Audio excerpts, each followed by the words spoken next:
Good morning, everyone, and welcome to the May 4th meeting of the Portland City Council. Would you please call the roll? Fish, Saltzman, Here. Novick. Here. Fritz. Here. Hales. Thank you for that dramatic entrance. Here. Not really. Good morning, everyone. Welcome. We have some pre-gavel business to do, and then communications items and regular business after that. First, we have a proclamation, and I know Commissioner Fish would have loved to have been here today for this because an issue he cares a lot about. He works a lot with Elders in Action. So let me ask if I don't think Barbara Bernstein made it, but Elders in Action is represented here today. Banduna Shrastina from AARP is here. Lieutenant Colonel Linda Campbell's here. Come on up, please. And I'll read the proclamation. And we'll hear from these leaders. It says, whereas the Portland City Council and our community partners at Multnomah County, Age Friendly Portland, Elders in Action, Portland State University, and AARP are committed to a shared vision of Portland that is welcoming and inclusive to people of all ages and abilities. And whereas nationwide, more older adults are choosing to stay in their homes and age in place. And whereas among Portland's growing population is an increasingly diverse influx of older adults. And whereas the average cost of rent in Portland exceeds the Social Security retirement check, making it harder for many older adults to live independently and remain in their homes, and forcing many to work long past retirement age. And whereas the City of Portland supports livable communities for people of all ages through such actions as funding Age-Friendly Portland's work on housing and implementing policies in the comprehensive plan to keep Portland's neighborhoods welcoming and accessible. And whereas older adults benefit from a wide range of city and county services designed to prevent fraud, abuse, hunger, illness, and financial insecurity. And whereas communities flourish when people of all ages contribute their experiences, their time, their respect, and their service. And whereas we acknowledge the many contributions of older adults in our community who deserve our respect and appreciation. Now, therefore, I, Charlie Hales, Mayor of the City of Portland, Oregon, City of Roses, do hereby proclaim the month of May to be Older Americans Month in Portland and encourage all residents to observe this month. So let's hear it for older Americans. Welcome a couple of leaders in this cause. Good morning. Good morning. My name is Linda Campbell. I'm not an older Oregonian, but I am turning 70 on Friday. 3 years ago, I moved into what I like to refer to as a lovely LEED Platinum old folks home. I'd been so busy moving in and settling in that I really hadn't had time to look up and see who my neighbors were. My first evening in the dining room, I looked around and to my shock, I said, "These people are old." But then I started to get to know them. The first woman I met was 92. She and her husband in earlier years had decided to buy a ranch. And as she tells it, he was in charge of the crops and she was in charge of the cattle. She confided that men just aren't good with cattle. You really have to be a mother to understand them. She said she'd still be out there riding the range today if she could. We have social workers and psychologists in our building. We have a nun and a priest who fell in love and got married. We have teachers and librarians and professors and nurses and doctors and dentists and lawyers and judges. We have politicians. We have bankers and accountants and dancers and musicians and singers. We have one woman who sang on Broadway. We have one woman who did her own radio program in New York City. We have painters and sculptors, some of great renown. We have writers and editors and authors. We have police officers and CIA agents. We have soldiers and even one general. We have entrepreneurs, some of whom have built impressive businesses. You would be amazed to glimpse their wisdom. They've learned so many lessons that are far beyond my reach. One man became aware that there were 200 people in danger of their despotic government halfway around the globe. Their government had wanted to do them harm, and this man somehow managed to get a 727, and he managed to get it sent to to that country, and he rescued 200 people, had them brought to the U.S. He found housing for them, and he helped them find work. It seems that every one of my neighbors is amazing. You may see my neighbors and just not know. You may see one man wandering around without direction because Alzheimer's is encroaching on his brain. What you don't know is that he spent his life as a talented research scientist. You may see my neighbor who's a talented violinist. What you don't know is that he was an early pioneer in DNA research. He's a microbiologist with a PhD, as is his wife. You may see a woman, shrunken with age, stooped over, pushing a walker. She may be a pilot or an opera singer. If you ask these people what they're doing now, they may say they are walking for a charity or starting up a scholarship foundation. They volunteer as mentors for children, give generously to hospice or to Compassion and Choices or to our house or to their church. They work on neighborhood organizations and they continue to make a difference. Some of us are LGBT. Many have LGBT kids or grandkids. For this and other equality issues, my neighbors are vocal and committed. They believe in good government, strong schools, and social justice. When I first moved into the old folks' home, I just saw old people. Now I know better. Now I see amazing people all around me. They've made a difference in my life and in the community and in the world. And I'm in awe of them. And I'm working hard to follow in their footsteps. For what they have witnessed and suffered and fought for and accomplished, they absolutely deserve this recognition today. And I thank you all. Thank you. Well said. Wonderful. Thank you. Yes, let's hear it. Thank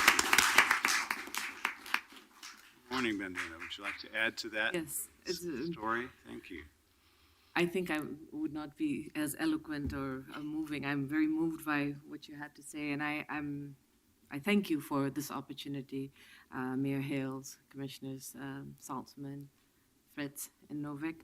It's great to be here, and as I said, it would be hard to say anything more than what Lieutenant Colonel Campbell has said, and I want to say that because I'm so honored to be here. You were we didn't know you were going to be here. I didn't know, but now to sit next to you, because you yourself have been such a trailblazer. Older Americans Month is a time when we recognize older adults in our communities, and this year's theme is Blaze a Trail, and I think it's very appropriate to have that theme because, like Linda said, older adults don't just are not old just today, but they've been contributing.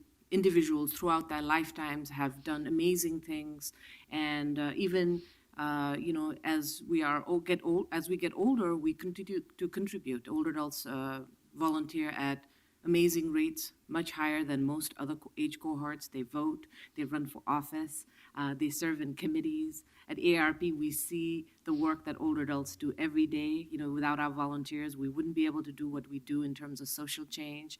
Our volunteers are leading walks in the city. They are serving as tax aid volunteers. They bring back thousands and millions of dollars for families, lower income and middle income families. There are teaching driver safety courses. They're going out and teaching people. They're doing amazing things. And that's, we want to recognize that. They deserve this honor. We thank you for adopting this proclamation. But in addition, I just want to say, this is also a time maybe to stay the course in terms of the trail we have blazed here in this city as becoming a age-friendly community, committing to age-friendliness and to policies and plans that really make the city an age-friendly place. Unlike many of the people that Linda mentioned, there are others still who may not have been able to contribute similarly or might not have had certain advantages. And, old age can be a great time to contribute and volunteer, but it can also be a time of limitations. And I think as much as recognition, we also ask for your continued commitment to older adults and in your planning and your decision-making. And I just want to say thank you again, and it's an honor to sit next to you today. Thank you. Thank you both. Thanks so much for being here. We'd love to take a photo with you if we could. Great, wow. Oh, I do have a request. The AOA is asking for selfies. I know it's a terrible thing to ask. I'm gonna bring that over. Could you just put your name into the record, please? I'm sorry, I Okay. didn't say it. It's Bandana Shrestha. I'm with AARP. Thank you. Please.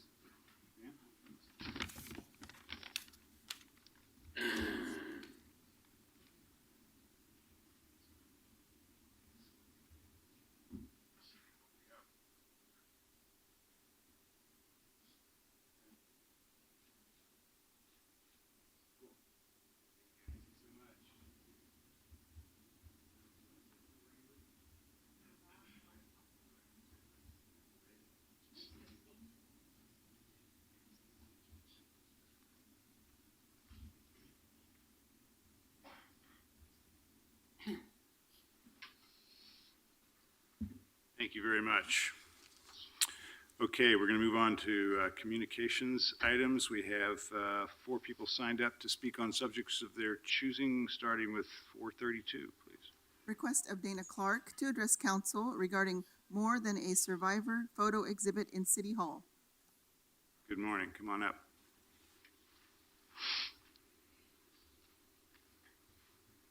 Hey, how are you? Good morning. Good morning. I have support here. Yes, you do. Thank you to Commissioner Saltzman for hosting the event that we're having here this next week, and it will be in the city for 5 weeks. I'm Dana Clark, and I'm chair of a multi-club committee, Rotary in Sex Trafficking Now. Our exhibit will start next week. It will go to Portland State University, David Douglas High School, Portland Community College, and finally at Clackamas Town Center.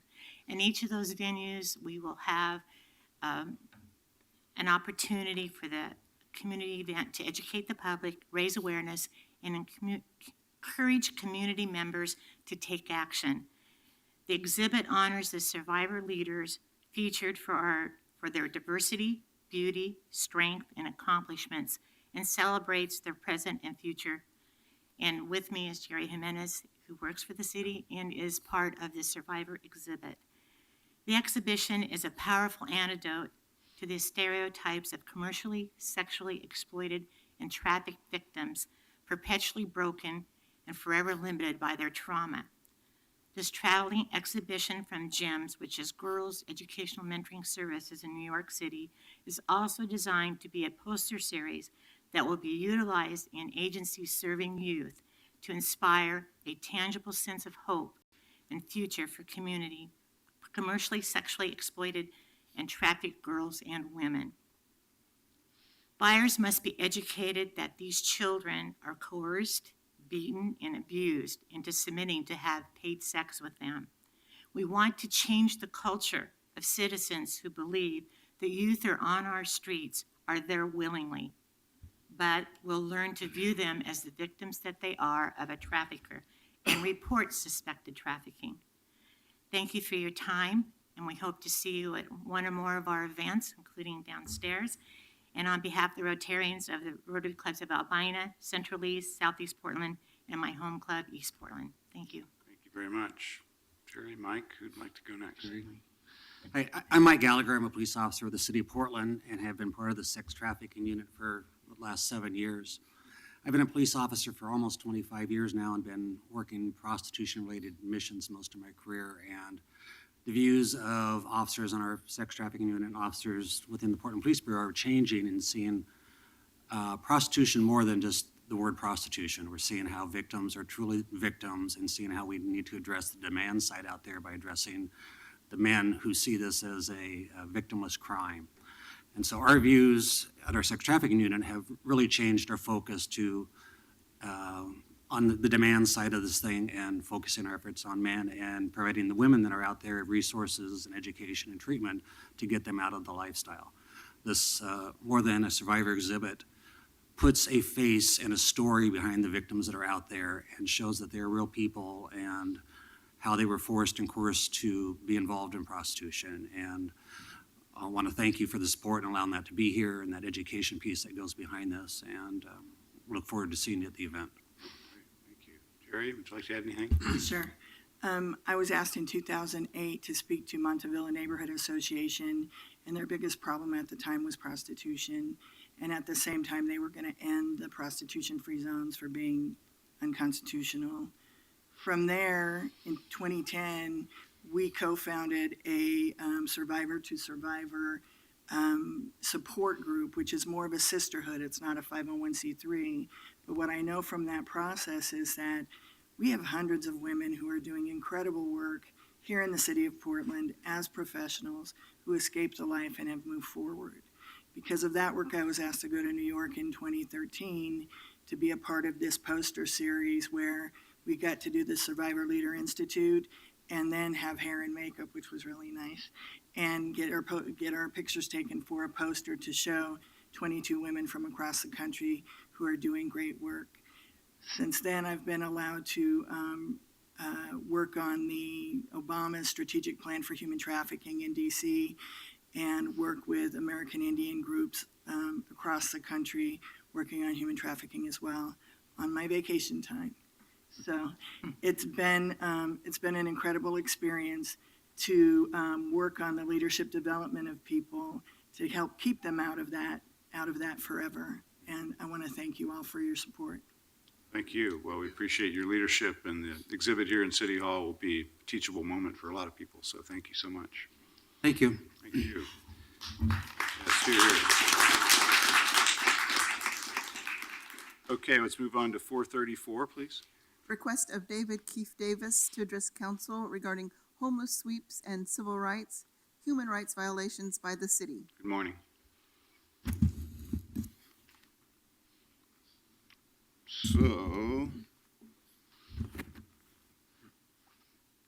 So my name is David Keefe Davis. I'm with Fight the Sweeps Portland and Multnomah County Cop Watch. And looks like I chose a slot a month beforehand for something that's pretty timely.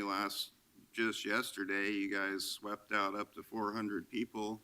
They were forcefully evicted off the Springwater Trail, including homeless people that are mentally ill, handicapped, have brain injuries, abuse, trauma victims, victims of sex trafficking, like these folks just talked about, victims of child sex trafficking, slavery, all this various stuff. And you guys just continue to wage your little cultural cleansing war against the homeless.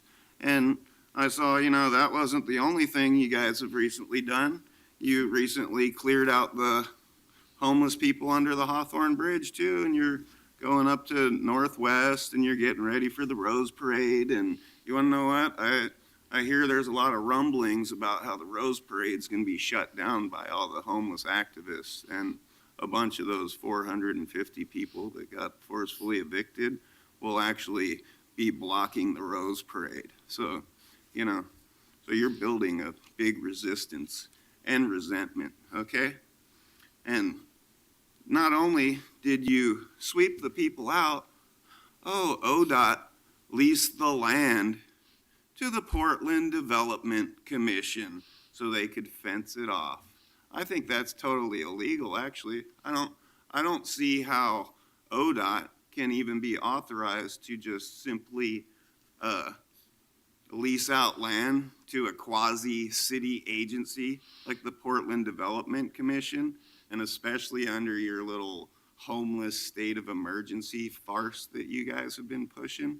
I see all you guys were all chuckling when you came in, old Steve Novick coming in all, yeah, here, all happy, but he doesn't want to even look at me because he knows he's guilty. Just like all you guys have a look of guilt on your face because you're killing people and you're abusing people. You just say, oh, it's all great what you guys are doing fighting sex trafficking, but you have no problem going out and victimizing the victims that they were just talking about.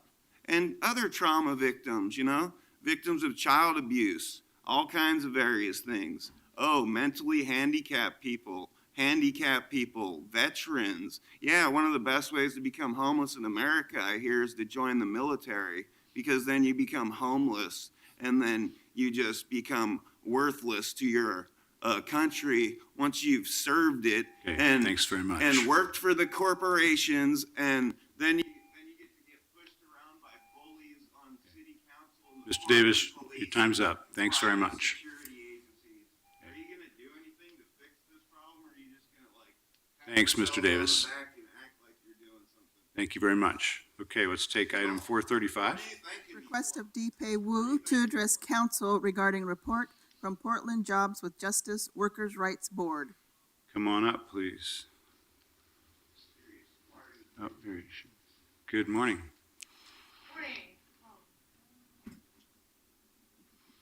I'm bringing support up to the table. Okay, Dr. Bates. morning. And I have a request if Dr. Lisa Bates could speak in my stead. Certainly. She chaired the Workers' Rights Board panel last Thursday. That would be fine. Thank you. Dr. Bates's work is known to us, so, good morning. Good morning. Thank you. I'm here to report on behalf of the Workers' Rights Board convened last week for the community here about issues faced by iron workers at InstaFab, which is a steel fabrication and erection company, where non-unionized workers have been striking for over a year due to unsafe working conditions. The Workers' Rights Board, which consisted of myself, Oregon House Speaker Tina Kotek, Professor Jose Padin, Reverend Cecil Prescott, and Father Dave Zagar. We heard testimonials from workers, some of whom are here today, about hazardous conditions in the fab shop, unsafe practices on construction job sites, inadequate or non-existent safety training, and verbally abusive supervision. As these men explained the dangers of their job, from things like potential lung or eye damage, falls, the hazards of stacking and moving very heavy structural elements, we found that their descriptions were bolstered by the State of Washington Department of Labor and Industry's recent findings of up to a dozen serious violations of workplace safety at the InstaFab Fab Shop, which is in Vancouver. Those are violations that could lead to injury or death, but which have been dismissed by the owner as being minor. As we heard workers speaking of their concern and care for fellow workers at InstaFab, it was particularly poignant that we were meeting on the Memorial Day for fallen workers, those who lose their lives on the job. Our recommendations at a community emerging from this will be presented in a full report. You have the executive summary now, and we'll present that to you. That will be presented to the InstaFab owners and management, recommending that they meet with workers and address training, safety, equipment, and supervision practices, and to really take very seriously those issues. We will be directing our findings also to Oregon BOLI to ensure that they are aware of the findings of Washington State and take action on the Oregon side of the border. Two major contractors, including Anderson and Skanska, that they need to address the practices of their subcontractors on job sites. And to our public institutions, our colleges and universities here, where InstaFab workers are involved in construction, including here in Portland at OHSU, and to our public employee unions so that they're aware and can address standards and practices of construction on campus. I think that we're all here very concerned about equity and who benefits and who's burdened by Portland's development boom. And we want city leaders to be aware of these issues and be aware of these findings and recommendations, certainly as the city moves forward with things like affordable housing, construction and development, transit zones, et cetera. We would urge care with our public dollars as a way to support good jobs and safe working conditions as part of our social equity imperative. Thank you very much. We really appreciate you being here and calling attention to this and the linkages with public expenditure. So thank you very much. Thank you. Thank you all. Okay, let's deal with our consent calendar briefly, and then we'll move on to our next time certain item. I've had some requests to pull items off the consent calendar and actually made a couple myself. That is, we're going to take items 440, 441, and 442 to the regular calendar. Any other requests? Okay, then let's please vote on the balance of the consent agenda. Saltzman, Aye. Novick, Aye. Fritz. Aye. Hales. Aye. Thank you. Okay, items 436 and 437, please. 436, accept a report from Asian Pacific American Network of Oregon on a community of contrast, Asian Americans, Native Hawaiians, and Pacific Islanders in the West. And 437, proclaim May 2016 to be Asian American and Pacific Islander Heritage Month. So I believe we have a panel from Apano here. Christina Narayan, Kan Pham, and Cheryl Wong, I believe, are going to present. So come on up, our presenters, and welcome. Good morning. The timer is making me nervous. We will be No, sharing time. presentations, Okay. presentations aren't subject to the time limit if you're invited presenters on a council calendar item, so. Great. Let me see if I can navigate this. Okay. Cool. Hello, Mayor, Commissioners. My name is Christina Narayan. I'm the Policy and Research Coordinator with Apano. To my left is Kan Pham, the Environmental Justice Manager. And further down is An Lee, who is a recent graduate of the API Community Leadership Institute. First, before we begin, we'd like to thank you, Mayor, and the Office of Equity and Human Rights for inviting us to share information about our community and our work. Apano, with national partners, has produced a demographic profile of the West, and in this booklet is about 10 pages specific to Oregon. I'd like to briefly just share some of the highlights. As you all know, our community's history is rooted in the fight for equality and justice. We've persevered amidst obstacles such as exclusion, incarceration, and displacement, to name a few. And since the 1800s, we've contributed significantly to the industries that have fueled and shaped Oregon's economy, namely the fishing industry, farming, and the construction of railroads. As you can see, Pacific Islanders are among the second fastest growing ethnic group in Oregon, and Asian Americans aren't too far behind. But this narrative is often untold and unlearned. Yesterday, we took a step toward instituting this history. The school board voted to adopt a resolution affirming ethnic studies as part of the graduating curriculum at all Portland public schools to be instituted by 2018. This was the result of a year-long campaign designed and driven by Apano's youth. Now, I don't know if you remember what you were doing in high school, but I was trying not to go to class. Definitely was not making an effort to make it more dynamic and appealing to my peers. Now, while measures and metrics often aggregate us together, it's important to know that we are a unique, diverse community. I identify as Fijian. My mother is from Yugoslavia. And as you can see here, the Asian and Pacific Islander community represents about 26 different ethnic groupings. This ranges from our historic Chinese communities to our newly placed Bhutanese refugees and Marshallese Islanders. Multnomah County is home to the state's most historic population of Asian and Pacific Islanders, but actually we see the most growth in rural Oregon, where populations have actually doubled. Could I just ask you about that? I was very interested Yeah. to see that Malheur County has a large contingent. Do we know why folks are going there? Well, we actually see a large group of Pacific Islanders there for some of the agricultural work and just that industry. I guess I couldn't tell you otherwise, but people tend to go to where their families are. Yeah. We see a lot of climate justice pressures that are bringing Islanders to the mainland, which actually Con will touch on as well. That's wonderful to see more diversity in the rest of the state. I think so. Thank you. So as our communities grow, we want to make it a point to involve them in community processes.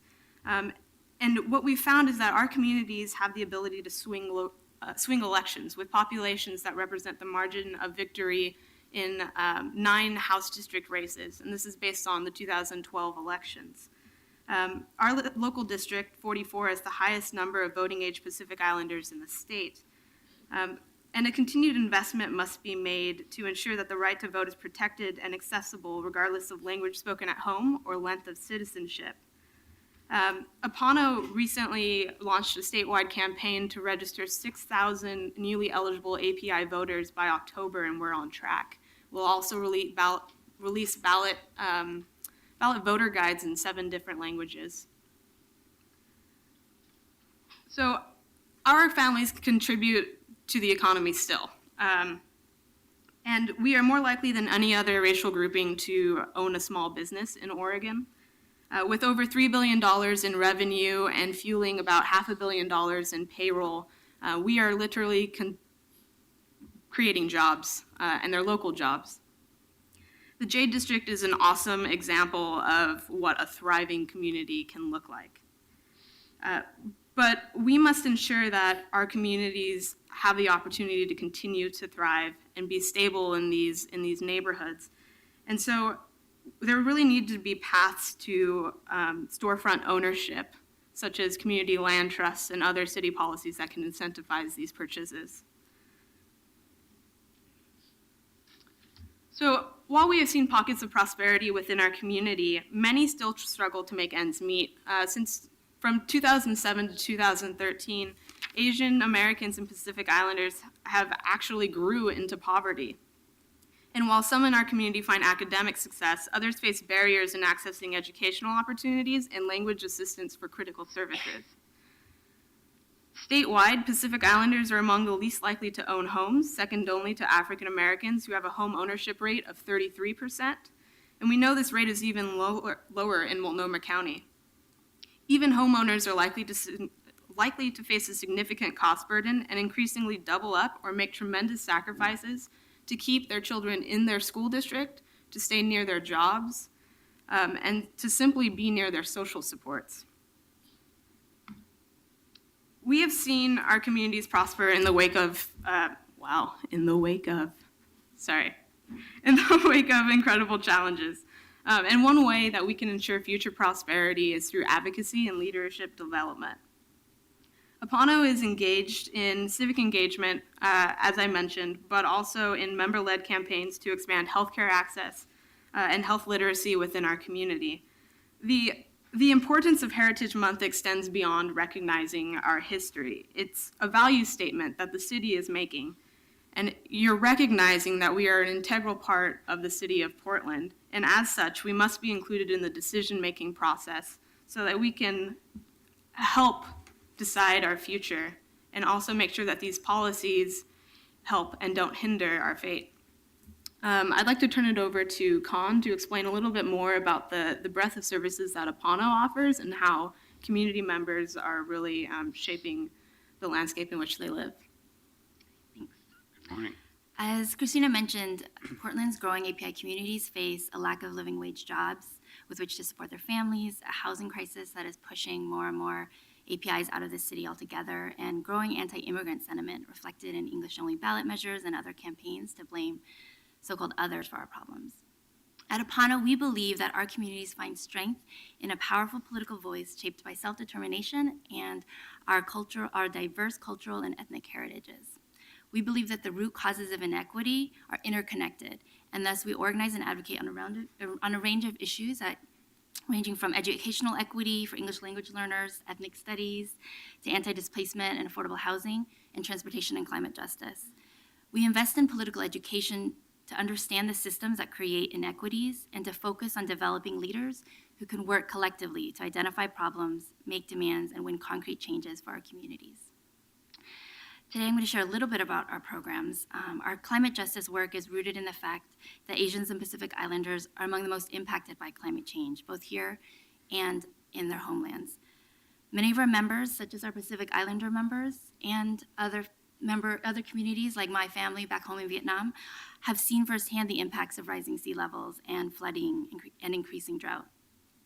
The neighborhood with the highest concentration of APIs in Oregon is the Jade District, where residents suffer asthma rates twice as high as the city average because of being surrounded by high traffic freight corridors. We know that it's crucial to make a shift to a clean, renewable economy, and we see many forces working to make this transition. But we want to make sure that it is a just transition, that we don't merely replicate the same unequal structures of power, only now with solar panels and green infrastructure. We want to make sure that the people who are locked out of the current economy because of race, class, gender, sexuality, national origin, are given access to green jobs and training so we can all help build a renewable economy that we all need. In the J District, our organizing and advocacy centers around four main goals: a home for all, or anti-displacement; transportation justice, which includes sidewalks and safety improvements, as well as access to good public transit; small business development; and healthy air and green space. We've worked with community coalitions like Anti-Displacement PDX, Powell Division Community Stabilization Committee, and many, many others to ensure that anti-displacement measures are included in the city's plans.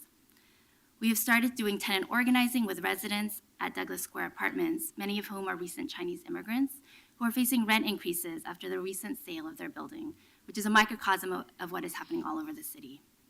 We have launched our Chinese Parent Leadership Academy and plan to launch a Vietnamese Parent Leadership Academy in the fall to build the skills and political analysis of our immigrant members so that they can effectively advocate and organize for their families at all levels, from Portland Public Schools to City Hall and beyond. At Apano, developing leaders is at the core of our work.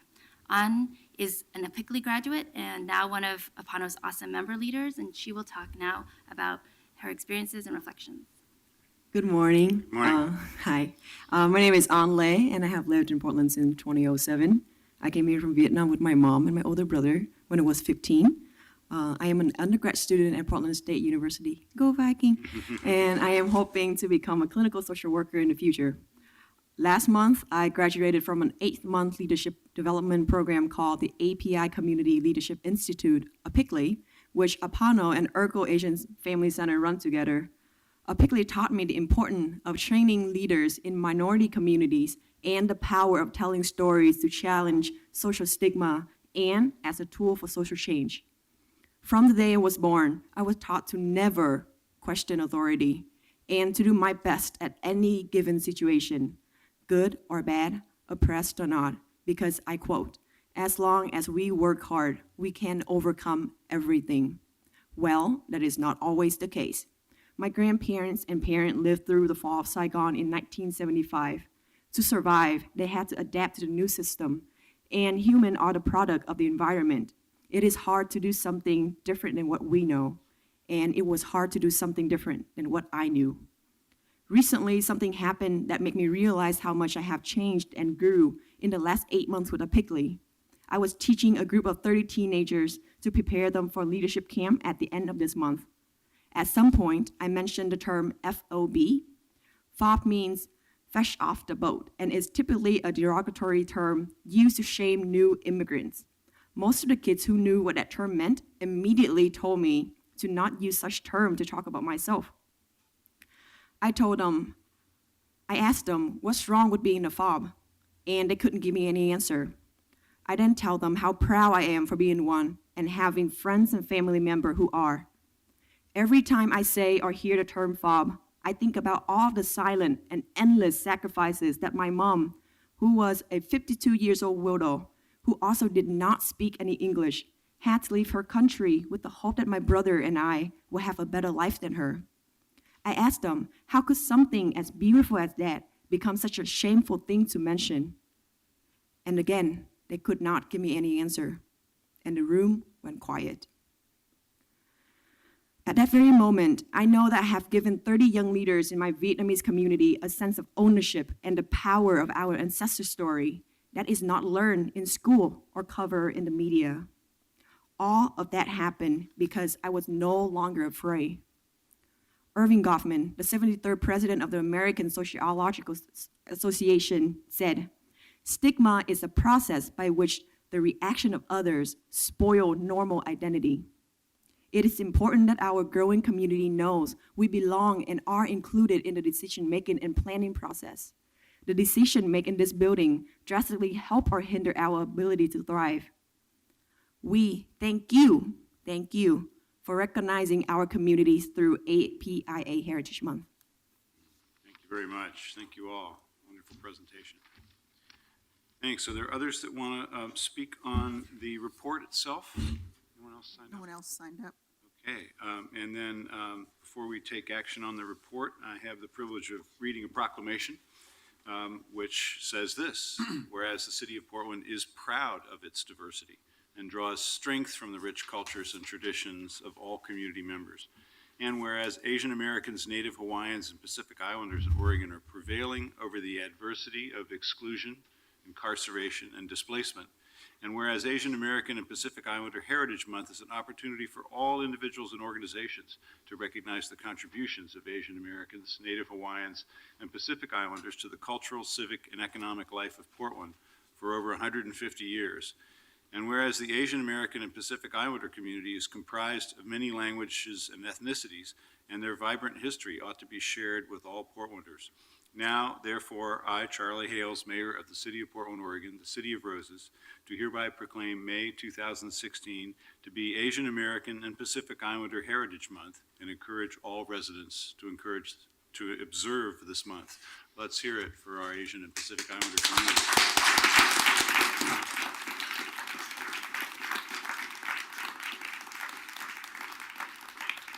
Thank you all. I think a motion to accept the report is in order. So moved. Second.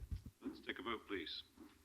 Saltzman, Well, thank you for this good report. I look forward to looking through it more, but it definitely has some good information about the tremendous population growth of our Asian American, Native Pacific Islander population. So thank you. Aye.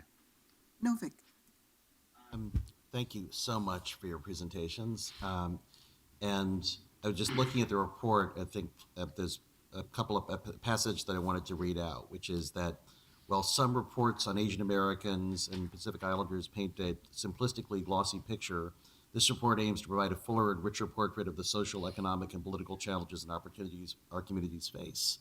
And I think that's really important information to deliver, because I think you're right. In sort of the popular imagination, it is often a glossy picture. We need to be reminded that it's not always so glossy. So thank you very much. Aye.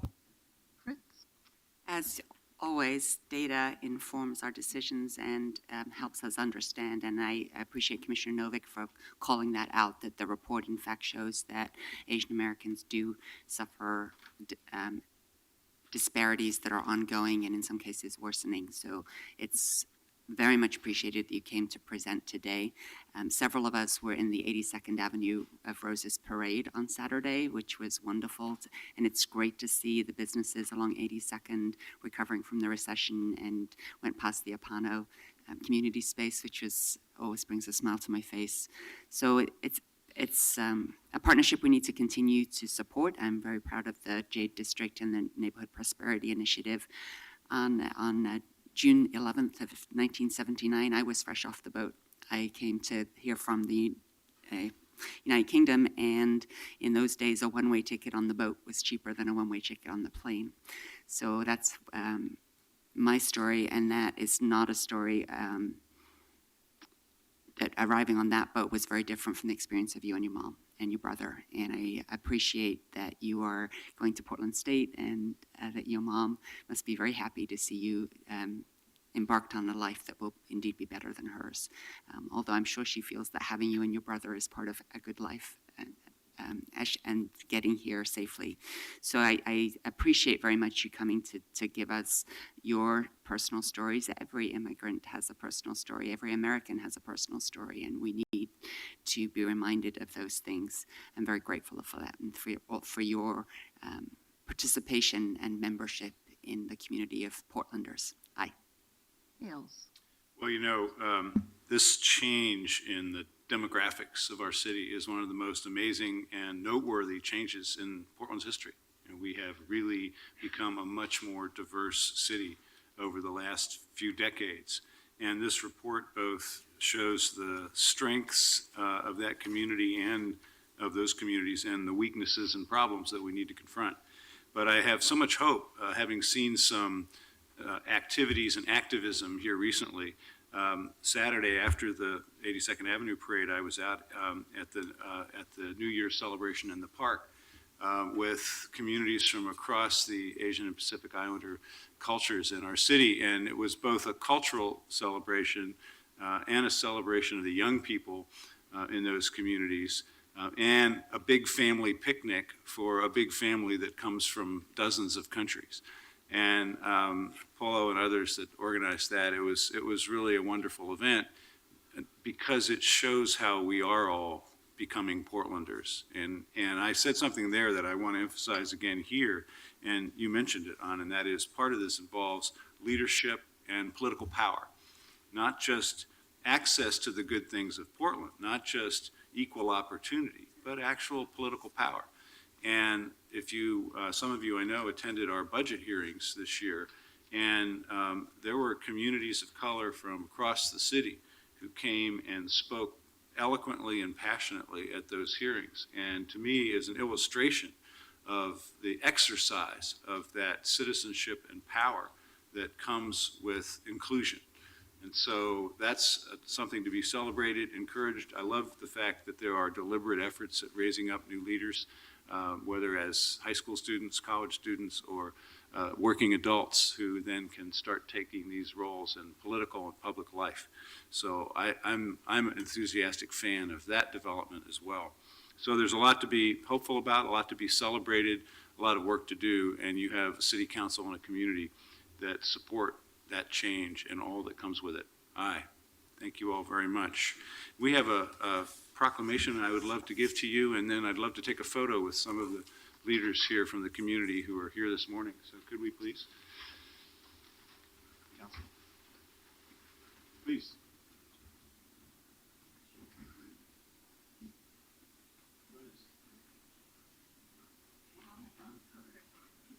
Put you right there, but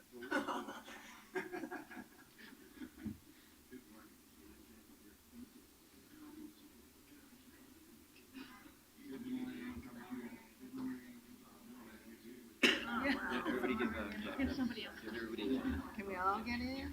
It's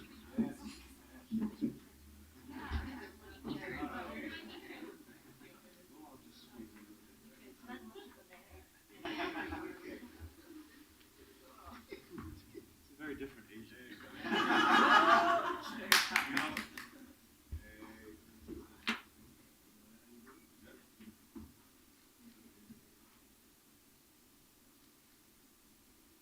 Can we get Jennifer and Uja to picture, please? Jennifer. Okay, come on. And the Cambodian guy. Please. There you go. Who's gonna send?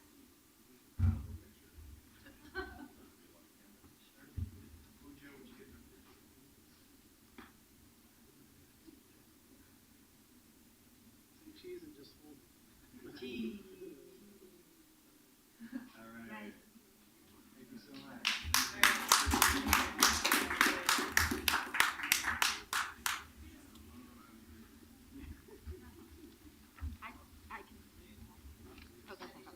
you so much.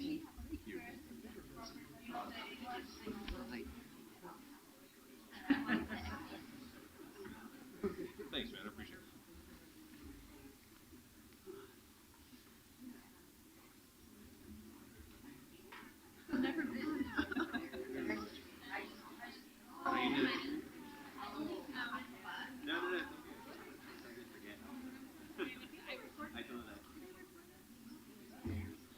Thank you.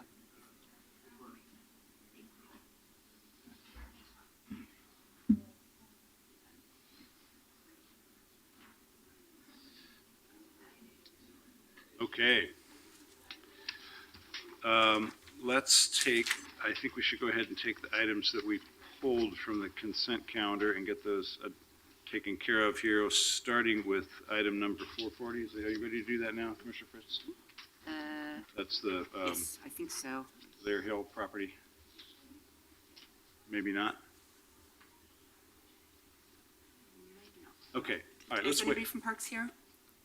If anybody from Parks is watching, if you could get All right, in well, here, let's we could wait, do let's the wait other on two those. We first. can go ahead and take on the regular agenda. Well, the other two, The other two we could deal with. So let's do 441, please.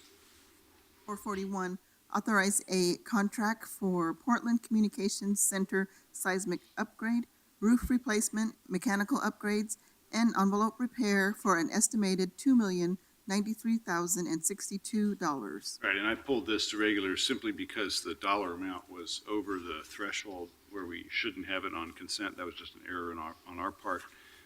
Unless there are any council questions about this, or if there's anyone who wants to testify on it, we can take action on it, I think, without Ms. Moody being here to present it. But It was a budgeted project for repairs at our 911 center, very important.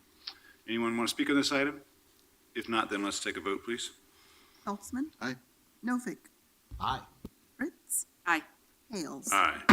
And 442, Authorize a contract for Smart Park and North Precinct recoding for an estimated $1,567,355. okay, and then this project is complete, and we are simply closing it out. So any questions about this one? I Anyone? don't think so. Says, the design is complete, sorry, the design is complete, and now it's ready to go out to bid. Wrong, I read that wrong. Yeah, the only question, I'm glad you pulled it, and I just note that I wondered why we're combining the two projects. Next time, maybe it might be, give more opportunities to smaller firms if we didn't have Good two at question, once. because they're certainly not next door to each other, so I'll ask. Next time we should unbundle those, because that gives more opportunity for smaller firms. And this is recoding, so they don't need as much equipment as if you're This one- grinding and paving or something. This one was bid this way, so it's important to honor our commitment. Yep. Any other questions? Anyone want to speak on this item? Then let's take a vote, please, to authorize this. Oh, okay, come on up.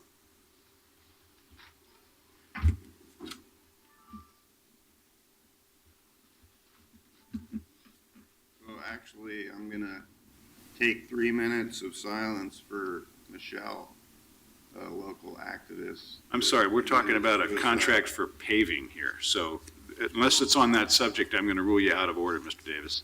So, I'm gonna take 3 minutes. no, I'm sorry, we're not going to do that. You're out of order, and we're going to proceed. So, roll call, please. No, I would like to speak on this. Too late, but Joe Saltzman? already called for Aye. that. No, you did not call for it when Aye. I spoke. Fritz. You did not call for Aye. it. You're out of order. You have to let me. You are out of order. You are both out of order, and you'll be excluded from the council chambers unless you let us proceed with our Well, business this Mr. morning. Dictator, go and put this old 10, guy out. 9, You just 8, ordered the old guy. 7, And now you're 6, gonna throw it down? 5, 4, 3. On 1, you need to be seated in the audience, otherwise we'll be closing the council meeting so you can be excluded. 2, Arrest me. 1, 0. We're recessed.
Okay.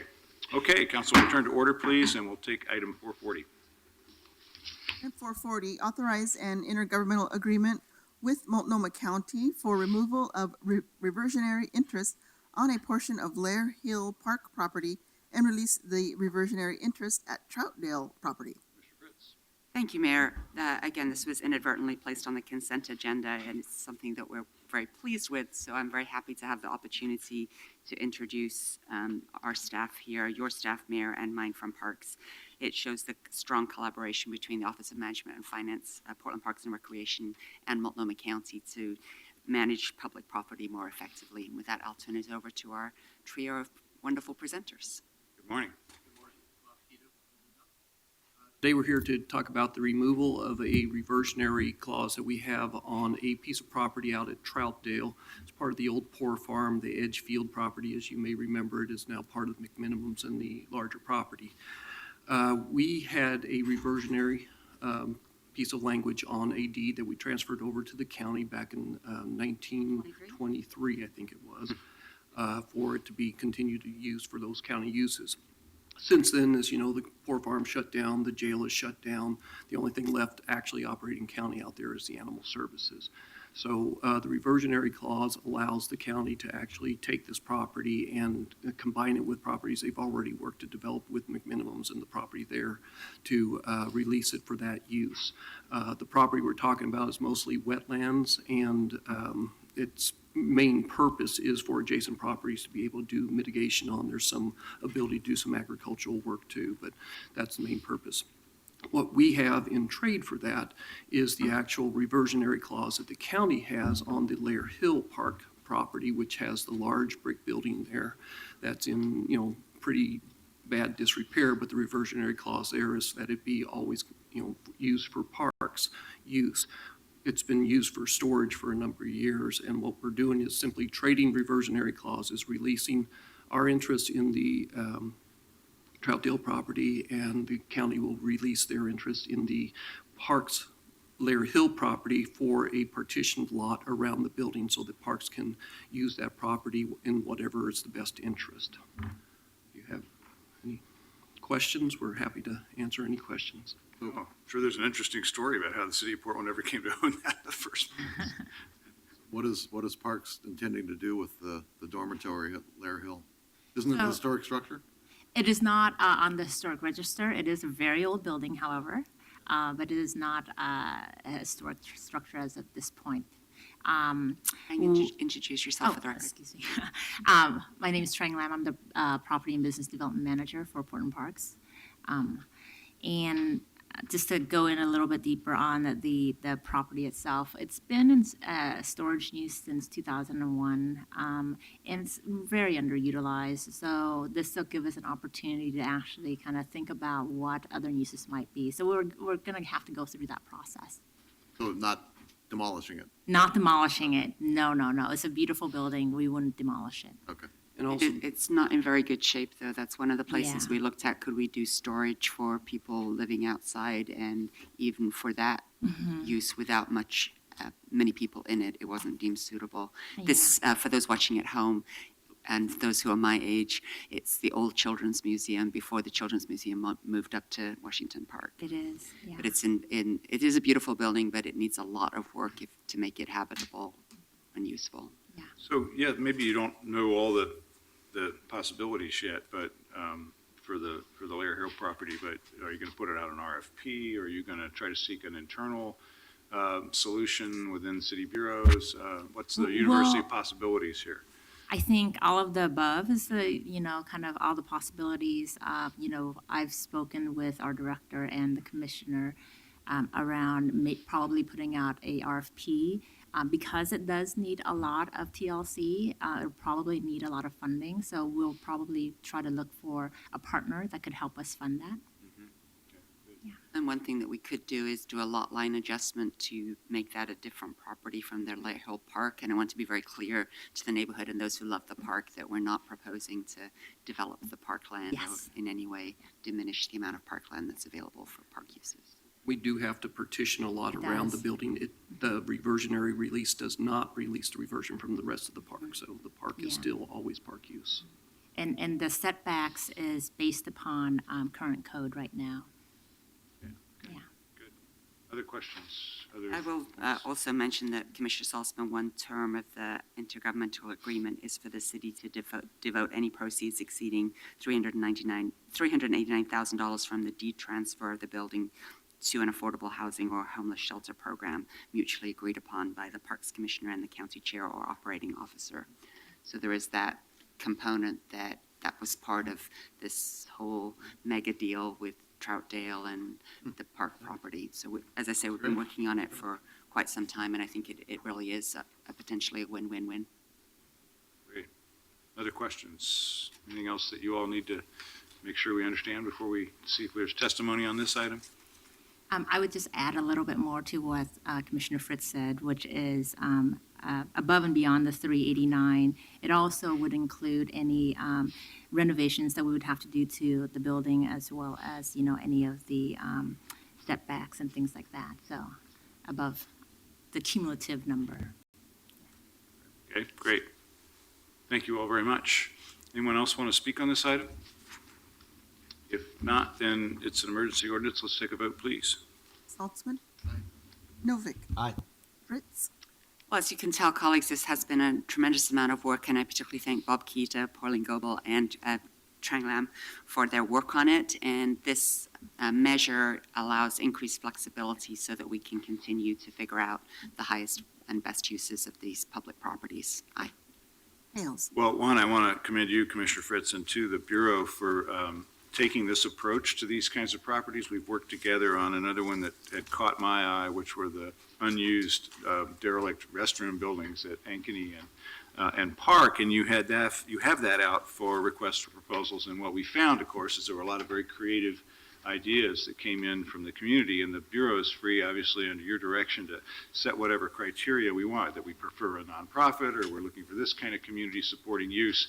But I think one thing that I've certainly learned over the years, and it's evident in that reaction, is that there are some creative people out there who are smarter than I am. And I take as my proof every time I go around the city, or much less to Edgefield, the McMenamins. This isn't necessarily going to become a McMenamins. That's not my point, is that they can look at a building that I would say, it's too far gone, it's hopeless, and that was very much my reaction to the Kennedy School when they converted that into a commercial enterprise that was very respectful of the old structure. So I hope that's what happens. That kind of thing happens with the property at Ankeny, and that might be the outcome here. But I have learned from experience that there are people who can look at these old buildings and come up with creative, cost-effective solutions that I wouldn't think of, and maybe no one in city government would think of. We're out for proposals on the old fire station at 2nd and Everett on the same kind of basis. Well, not 2nd and Everett, 2nd Lovejoy, on the same basis. The old fire station next to Union Station is pretty far gone.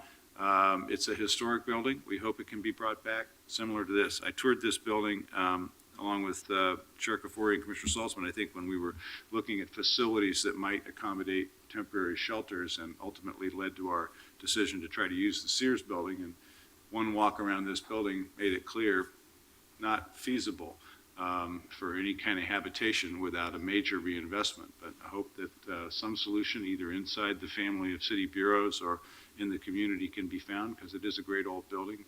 It deserves rehabilitation, and hopefully this leads to that kind of solution. So thanks for good work on this, and look forward to the next phase of that work. Aye. Thank you. Okay, let's move on to regular agenda item 445. Amend Building Regulations Code to ensure all residential demolitions covered under the existing residential demolition delay provision of section 24.55.200 are subject to the demolition delay provisions of either Title 24 or Title 33. Well, I just want to say, in queuing this up for you, Commissioner Saltzman, as my co-sponsor on this, that we're looking for every means we can find in planning and code to do a better job of protecting great old buildings, and that's why it's great that we've added Mr. Spencer Hartle to the planning and sustainability staff to support the work that's being done, and that we need to make sure that we're sending the right signals and consistently to people that are trying to demolish buildings, and that's really what this particular piece is about, and I appreciate the attention to that. Commissioner Saltzman. Thank you, Mayor. I'll turn it over to staff. They can explain it better than I can, but it recently came to the attention of staff that unranked residential structures that are on the historic resources inventory were not subject to our relatively new demolition delay provisions, and these changes before us rectify that and make those properties subject to demolition review delay. And I'll turn over to Nancy or Spencer. Good morning, Nancy Thorrington with the Bureau of Development Services, and Brendan Spencer-Hartle with BPS. And basically what happened was, actually, this has been part of the ordinance since at least 2002, but it just came to our attention recently on a particular project. Some projects, basically there are two exemptions in the demolition delay ordinance to the existing 35-day delay. One is for nuisance properties, and the other is for properties that are historic resources or that are on the historic resources inventory. What we discovered recently in a project was that the Title 33 language only subjects properties that are ranked. That's a term in the zoning code, that are ranked to the 120-day delay. If they're unranked properties, then they're not subject to the delay, which means that you would both bypass the 120-day zoning code delay and the Title 24 delay. Essentially, what happened in the past was people would just pull their properties off the HRI, which they can do by a simple letter. But if you had an unranked property and you didn't pull it off, you would actually be subject to no delay. So this ordinance closes that loophole by basically saying that anything that is not subject to Title 33 delay is automatically subject to the Title 24 delay. So there's no way to get through it. Plus, since 2002, there's been a lot of changes to the zoning code, and so the language that was in this exemption didn't necessarily cover all of those. So this broadens that. So it just basically creates a safety net so that every property, every residential demolition that would normally be subject to a delay is. So any questions? Anything to add to that? No, I think that pretty much covers it. Okay, great. Questions? And I would just add, in order to avoid having projects being exempt from the delay provision, there is an emergency provision attached to this ordinance. That is great. Yeah. That's a good idea. Okay, thank you both very much. Anyone else want to speak on this item? Anyone signed up to speak on this item? Yeah, sorry, one person, Mike O'Callahan. Okay, come on up, please.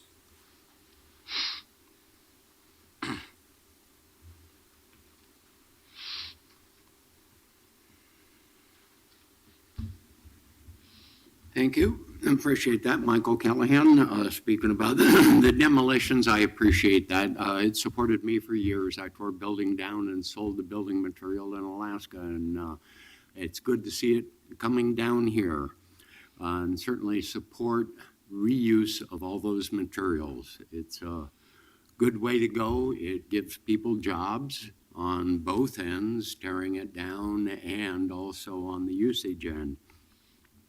Now, earlier on, there was a mention about a fight for equity and justice. Now, who do we fight for equity and justice? Okay, we fight you guys. Okay, that's who we fight. That's why the Bill of Rights are in place, to protect us from the authorities. You. Charlie, what right do you have to confiscate property? The camping ordinance doesn't give you that right. What gives you that right? It's tyrannical. You take people's property without authority of law. Wow. And you know the camping ordinance was declared unconstitutional in 2001, Multnomah County Court judge, also by the Ninth Circuit Court of Appeals. The camping ordinance, I'm glad you suspended it, but you certainly didn't stop the sweeps. What gives you the right to sweep? You know, you're all involved in this, even if it is different cabinets that run different parts of it. Okay? I've heard people, and I have read of people coming and talking to you about homeless. God, forever. Doing anything about it? Now, you look at the count of the people in homeless, what was it, 1,800, I think the last count was, up 11%, something like that. You scratch a little deeper, you see that there were 600 some odd people that weren't included in the count because they didn't want to wake them, because they didn't want to participate, because. As I have mentioned to you before, we have over 10,000 homeless on the streets. Do a count. One of the first parts is understanding the magnitude of the problem, okay? Now, this is unfortunate that you have chosen these things, but I do appreciate that you did kind of stop the sweeps for a little bit. Gave a friend of mine a heart attack, okay? He came out, homeless again. He got a week in a place to stay, okay? Had another heart attack with the next one. I haven't seen him for a while. Okay? You heard the guy that wanted 3 minutes of silence that you couldn't give him. Can't you guys do something about this? Thank you. Thank you. Okay, anyone else on this item? And as Commissioner Saltzman said, it is an emergency ordinance, so let's vote, please. Schultzman? Aye. Novick? Aye. Fritz? Good catch, thank you. Aye. Bales? Yes, thank you very much. Aye. Okay, 446. Authorize a contract with Walker Macy LLC for urban planning, design, and architecture services for the design overlay zone assessment not to exceed $150,000. So there's a lot going on in the Bureau of Planning and Sustainability right now, as we all know, and there's also a pretty urgent need to retune our design review process. So the purpose of this contract is to supplement our staff with consulting services. And I don't know, you want to give us a quick overview of this proposal? Good morning. Good morning. Hello, I'm Sandra Wood with the Bureau of Planning and Sustainability. Thank you for giving me a chance to say a few things about this project. We're really excited to have the opportunity to be doing an assessment of the design overlay zone. As you know, the D overlay, or the design overlay, is mapped throughout the city, usually in places where high growth is expected. In the comprehensive plan and the mixed-use project you'll see later this year, we're also proposing to expand the design overlay to more areas of the city, which raises the need to do this assessment at this time so that we get the tools right before that expansion happens. The purpose of the assessment is really to look at the design review process, both discretionary design review of projects that go through the design commission and non-discretionary design reviews of permits over the counter, to see what the design outcomes are and if indeed what the value added is in the time and expense worth it, in other words. So we're looking at that. We think, in thinking about this project, we really thought it would be best to have a consultant doing the work so that they can conduct the assessment and do interviews with stakeholders. And we felt stakeholders would probably be more open and willing to speak to an unbiased group of people as opposed to us, staff in the city. So we feel that contracting with Walker Macy, who was the selected candidate for this contract, is a really great way to go. They have a lot of experience, and we're excited to work with them, and hope that you will award this contract today. Great, thanks, Andrew. Questions? What's the timeline for completing the work? We're having our kickoff meeting next week, if this is awarded today, and we should be back at City Council by December with their recommendations. Thank you very much. Anyone else want to speak on this item? If not, there is a need for speed, and it's an emergency ordinance, so let's vote, please. Saltzman? Well, I appreciate you bringing this ordinance forward, Mayor. It's very important that we take a good impartial look at our design overlay and get some input from people. Aye. Novick? Aye. Fritz? Thank you. Aye. Bales? Yeah, I think it's important to know that we're coming from strength in this issue. We've done a good job with design review, but it can be better. There are places where it takes too long. There are places where it's not enough. And so I think the purpose of this project will be to, again, to tune it, to have it work better for more parts of the city, but also not have it become a huge time impediment for projects that are well designed. And that's the goal. We have amazing volunteers who serve on the commission and great staff, but we also have a city that's growing so fast that, one, we need good design in more places, and two, we need the system to be efficient. So that's the goal of this project. Really looking forward to the results. Aye. Okay. 447. Apply to the U.S. Department of Justice, Office of Justice Programs, Bureau of Justice Assistance for a grant in the amount of $9,363 for the fiscal year 16 Bulletproof Vest Partnership Body Armor Safety Initiative for Bulletproof Vests. Good morning, Lieutenant Scheer. Morning. I'm Lieutenant Scheer. I'm here representing the Portland Police Bureau. We're requesting an ordinance to apply for a grant to the Department of Justice for $9,362. That's a 50% match for the cost for 25 vests. Right now, we currently have well in excess of that as far as officer vacancies, so we're anticipating the need to purchase these vests over the course of the upcoming year or two. Great, thank you. And this grant, this 50/50 grant, is an ongoing resource for us as long as the feds keep authorizing it? Correct. Questions? Thank you very much. Anyone want to speak on this item? If not, roll call, please. Saltzman? Aye. Novick? Aye. Fritz? Thank you. Aye. Hales? Aye. Okay, 448. Accept a grant in the amount of $140,000 and appropriate $33,750 for fiscal year 2015-16 from the Oregon Department of Justice and the Oregon High Intensity Drug Trafficking Areas Program for sworn personnel overtime and program expenses for Portland interdiction efforts. Great, Captain Kruger, Lieutenant Kranz, good morning. Good morning, Mayor. Good morning, Commissioners. This grant for HIDA is a renewal of the grant we've had with them since 2005, which provides supplemental funding to the Drugs and Vice Division for drug interdiction efforts. And it supports principally investigative overtime and some small material costs and equipment costs. This past year, in fact, the HIDA grant also funded the Drugs and Vice Division study for the deployment of the naloxone opiate overdose remedy, which we studied throughout 2015 and then have deployed with the Police Bureau on a full-time basis beginning this year in 2016. Yeah, and while you're here, I mean, it just seems like on one hand, we have a huge amount of heroin issues on the street right now from everything I've been hearing anecdotally from officers. And then two, you've had some enormous quantities of drugs that you've interdicted in a couple of recent arrests. What's going on out there? I mean, give us a picture, if you wouldn't mind, of what you see overall in the situation. Drug trafficking in this portion of the United States is dominated by Mexican drug cartels. They are bringing substantial quantities of drugs into this region, and we have been very successful in interdicting vast quantities compared to our historical levels of the drugs that have come into this area. The way that we view these seizures is that we believe that this is really a harm reduction effort. Every single individual dose of heroin or methamphetamine or cocaine that we can take off of the market is a potential overdose that is averted. And then we are trying to couple these efforts with, again, providing the services and the efforts for our officers to be able to revive people that they find in overdose situations.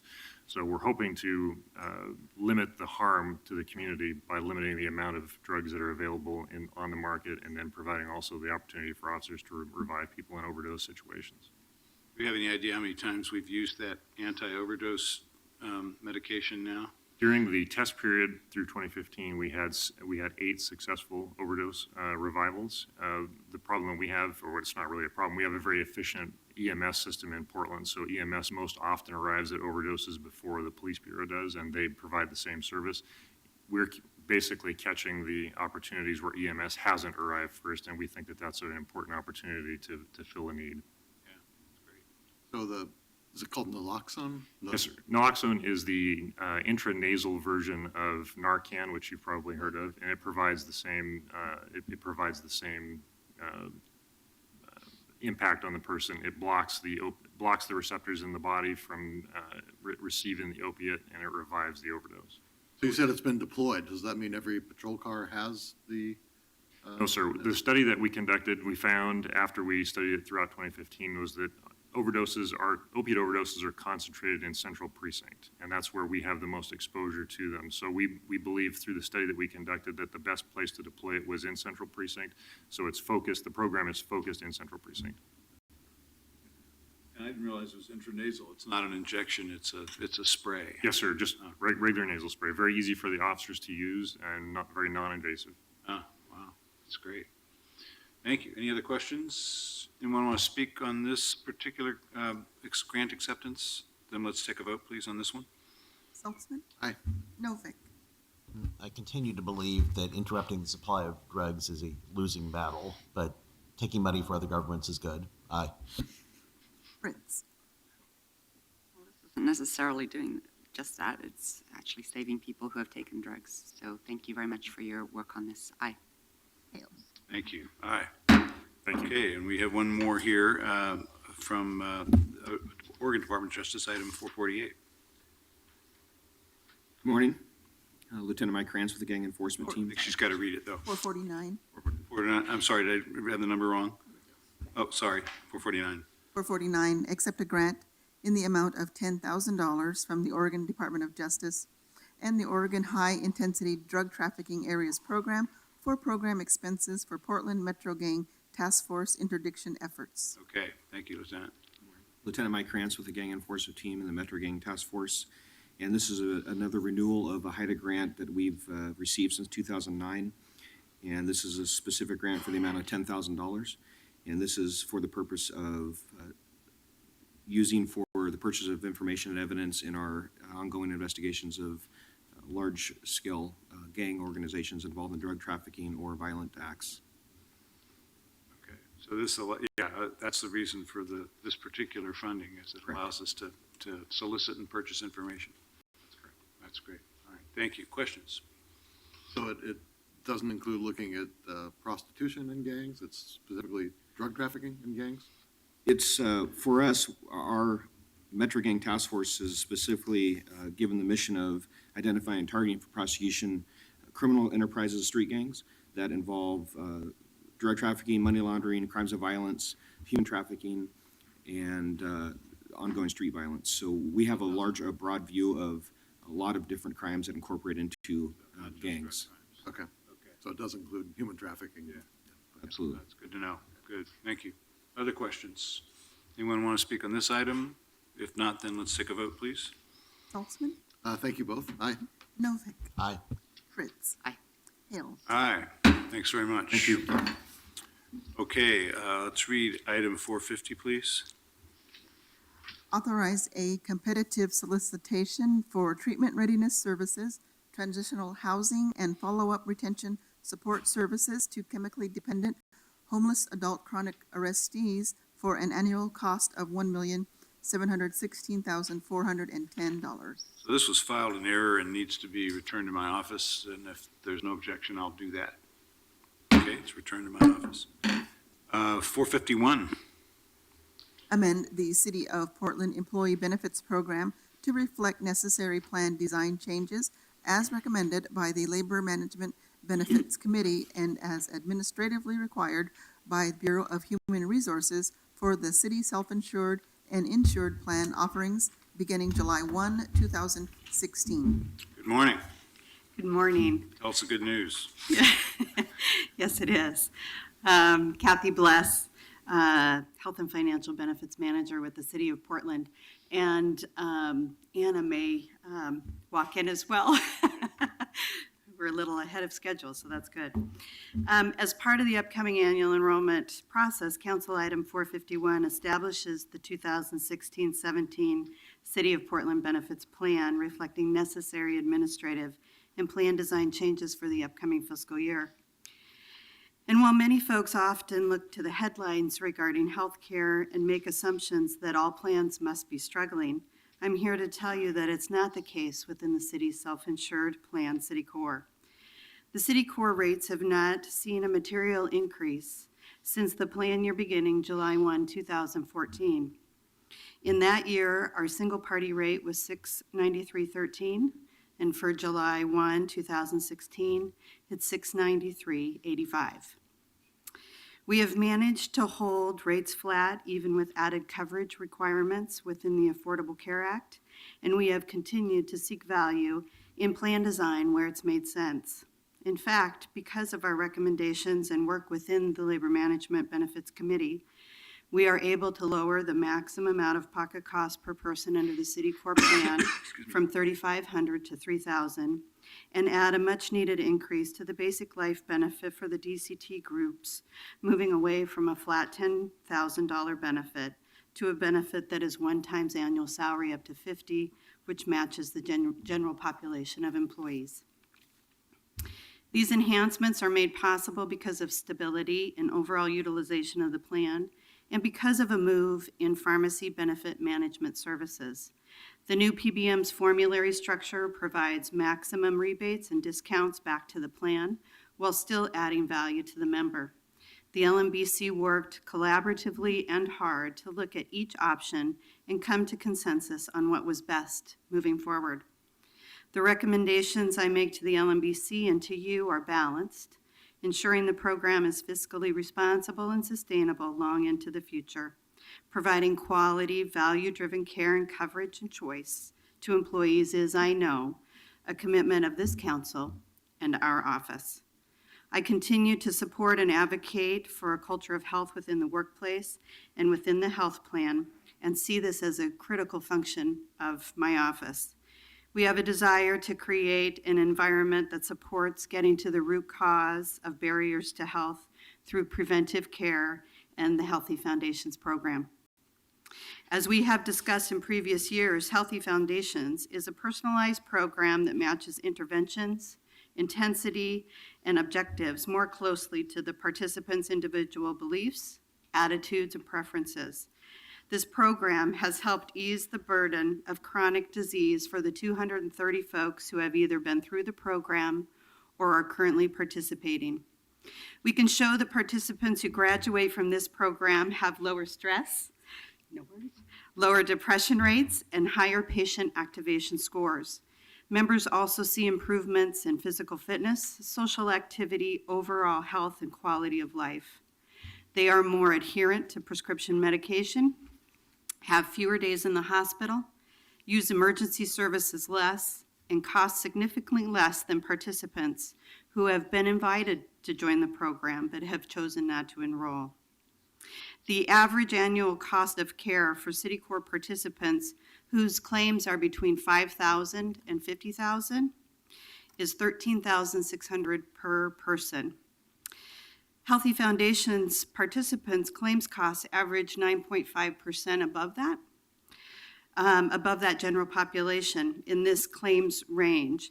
But for those who have been invited but have not chosen to enroll, those costs are 17.2% above the general average. Significant savings are happening, but we also understand that more work needs to be done. We will continue to build opportunities for employees within the Healthy Foundations program. New options will be available over the course of the next plan year, getting these important services to more participants through group-centered activities, coaching, and individualized plans for success. We will also look for ways to integrate the Employee Assistance Program services through EAP and how best to integrate primary care to ensure employees have ready access for services, whether that is in new partnerships with hospital systems, providing primary care, or envisioning more collaboration to bring services nearer to employees who do not work within the downtown core. At this time, I'd like to introduce Roger Lenenberg to provide some remarks to you regarding his own experience within the Healthy Foundations program. After that, I would be happy to answer any questions that you have about the health plan, and then also ask for your approval on the amendment. Thank you. Thank you. Welcome, Roger. Good morning. Thank you. I am one of the beneficiaries of the Healthy Foundations program and the city's health program, and when I heard there was an opportunity to at least put a face to the people that use that program and just give a little highlight about how important it is, I took the opportunity. And so I just wanted to share with you my experience briefly. I've had a chronic disease for 30 years, struggled with it more or less, always been a productive member of society, but it's taken its toll on me and my family. And because I'm a heavy user of the system, or I was more heavy user, I was lucky enough to get chosen and asked to join Healthy Foundations, which I did, and it took a fairly substantial commitment of time. I would go regularly for once a week for over a year, and it's amazing what the transformation and the help that it provided. I no longer require medicine that was costing $10,000 every 6 weeks. I had been off it for quite a long time. I'm not going to say that just spending time with the good people at Healthy Foundations was what did it, but it's a product of a lot of things that I think Healthy Foundations brought to the table for me that you just don't get elsewhere. That's the long and the short of it, is that people who have specialties know a lot about their specialties. They don't always know a lot about the things that are attached to those specialties that they work on. And for anybody that's had an experience like I have, it's very difficult to find a place that provides a big tent of services, and financially it makes a big difference. And from the personal point of view, for people who live with people with chronic disease, or people who work for the city with chronic disease, makes a difference to have a place and a way to get past that being a central part of your life, which interferes with your work, it interferes with your personal life. And they're good people. It's worth the city's investment. And if you've wondered if there are anybody you know uses that service, yes, somebody you know does. There's probably a lot of people that just don't talk about it a lot. So thanks for your time. Thank you. Appreciate you being here. Good morning, Annette. Morning, Mayor. I apologize. I had a meeting with 483, Okay. which is great these days, so we're very happy. But yes, so happy to be here as well. And I know Kathy's already gone through the plan, but I do think Kathy doesn't often toot her own horn, but one of the reasons that the city has really such a robust health insurance program that meets the council values around healthcare for employees, that focuses on a model that doesn't punish the sickest people in our system, and is a model that was recognized most recently by, we met with the representatives from Viera Health as, oh my God, you guys are doing everything right. So I, as you consider this, want to reiterate that this is a lot of work gone into by my staff, and also a lot of collaboration and very good thinking with the Labor Management Benefits Committee in designing the plan design. And I know Kathy mentioned this gratifyingly, although it's not a big part of the plan, we were able to increase the life insurance for DC2 employees to the LMB3 process, something we were unable to do in the bargaining process. So that's great. So all in all, I do applaud the efforts of Kathy Bless and the LMBC in bringing this plan to you. Questions? It was just an article in the paper about soaring requests from healthcare companies asking for increases in premium. How are we doing on paying for the city system in terms of increase in cost for the program? So the article that came out yesterday on the Oregon insurance exchanges, anywhere between 14 to 32%. We have a 0% increase this year. Just say that again, please. Really loud and smile.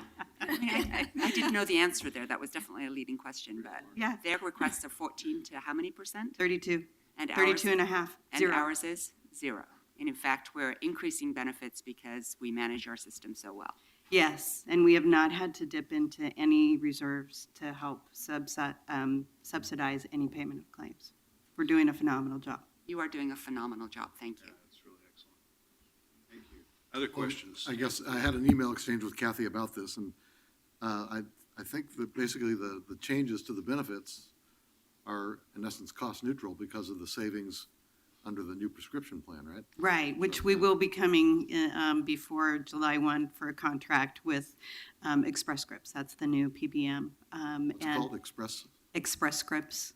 And they are one of the largest PBMs, and we're really able to show us value through rebates and pricing and formulary that has very small impact to employees and huge value to both consumers of prescription medications and the city. Thank you. Any other questions? Thank you all very much. Does anyone else want to speak on this item? If not, then we should take a vote, please. Saltzman? Well, this is extremely good work, and I thank you for that, and thank you, Roger, for putting a face on the Healthy Foundations program. It really helps. I appreciate it. Aye. Novick? It is great to be reminded of the success of this program, and I join Commissioner Saltzman, Roger, in thanking you for putting a face on it. And it's great to be reminded that we are doing a phenomenal job of controlling healthcare costs in the face of skyrocketing increases elsewhere. Well done. Aye. Fritz? Well, thank you, Kathy Bless and Anna Canrett, and thank you for coming to tell your story. Thank you to others in the audience who are have been part of the Labor Management Benefits Committee. It's a great example of administration and our employees working together to do good things. So just to recap, Anna mentioned at the end that we are now providing $50,000 life insurance to members of our district trades unions and recreational employees, Local 483, which brings everybody in the city up to have that basic benefit, and it really makes a difference. So again, that's being done within the existing costs. We are decreasing the annual out-of-cost individual maximum from $3,500 to $3,000, again, within existing budget. And we are moving to a $3 minimum copay with still zero cost for birth control. So I very much appreciate all of the attention to details. Oh, and so my staff were pretty excited about the $150 towards the purchase of night guards. Apparently, city employees have a lot of grinding of teeth during the night. Very stressful, yes. So that is all appreciated. And at the same time, we're saving taxpayers money. I mean, this is excellent work. Thank you. Aye. Hales? Yeah, Roger, thanks for coming. I think it's really important to note that one way to save healthcare costs is to help people avoid healthcare by being healthy, by healthy lifestyles, by weight loss, by exercise, by other choices that we can help our employees and their families make that reinforce their own health. So that's very much the philosophy here, and I appreciate it. This is one more of these remarkable, unremarkable proceedings that happen in this room. There's still people in Portland who pick up on the generalized rhetoric that government must be wasting their money all the time, everywhere. I heard a little of that last night at a contentious community meeting on a completely different subject, but you still hear it even in Portland.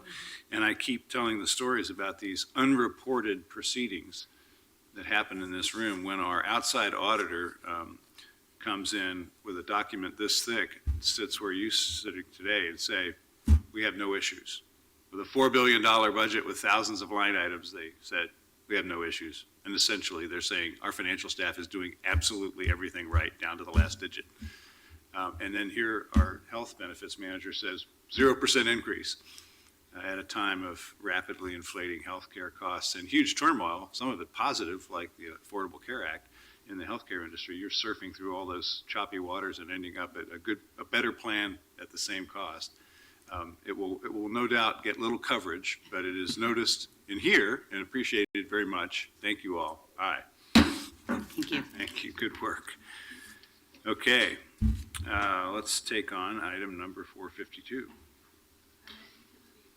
License law to include direct access electric services and establish minimum penalties for certain violations. Second reading and roll call.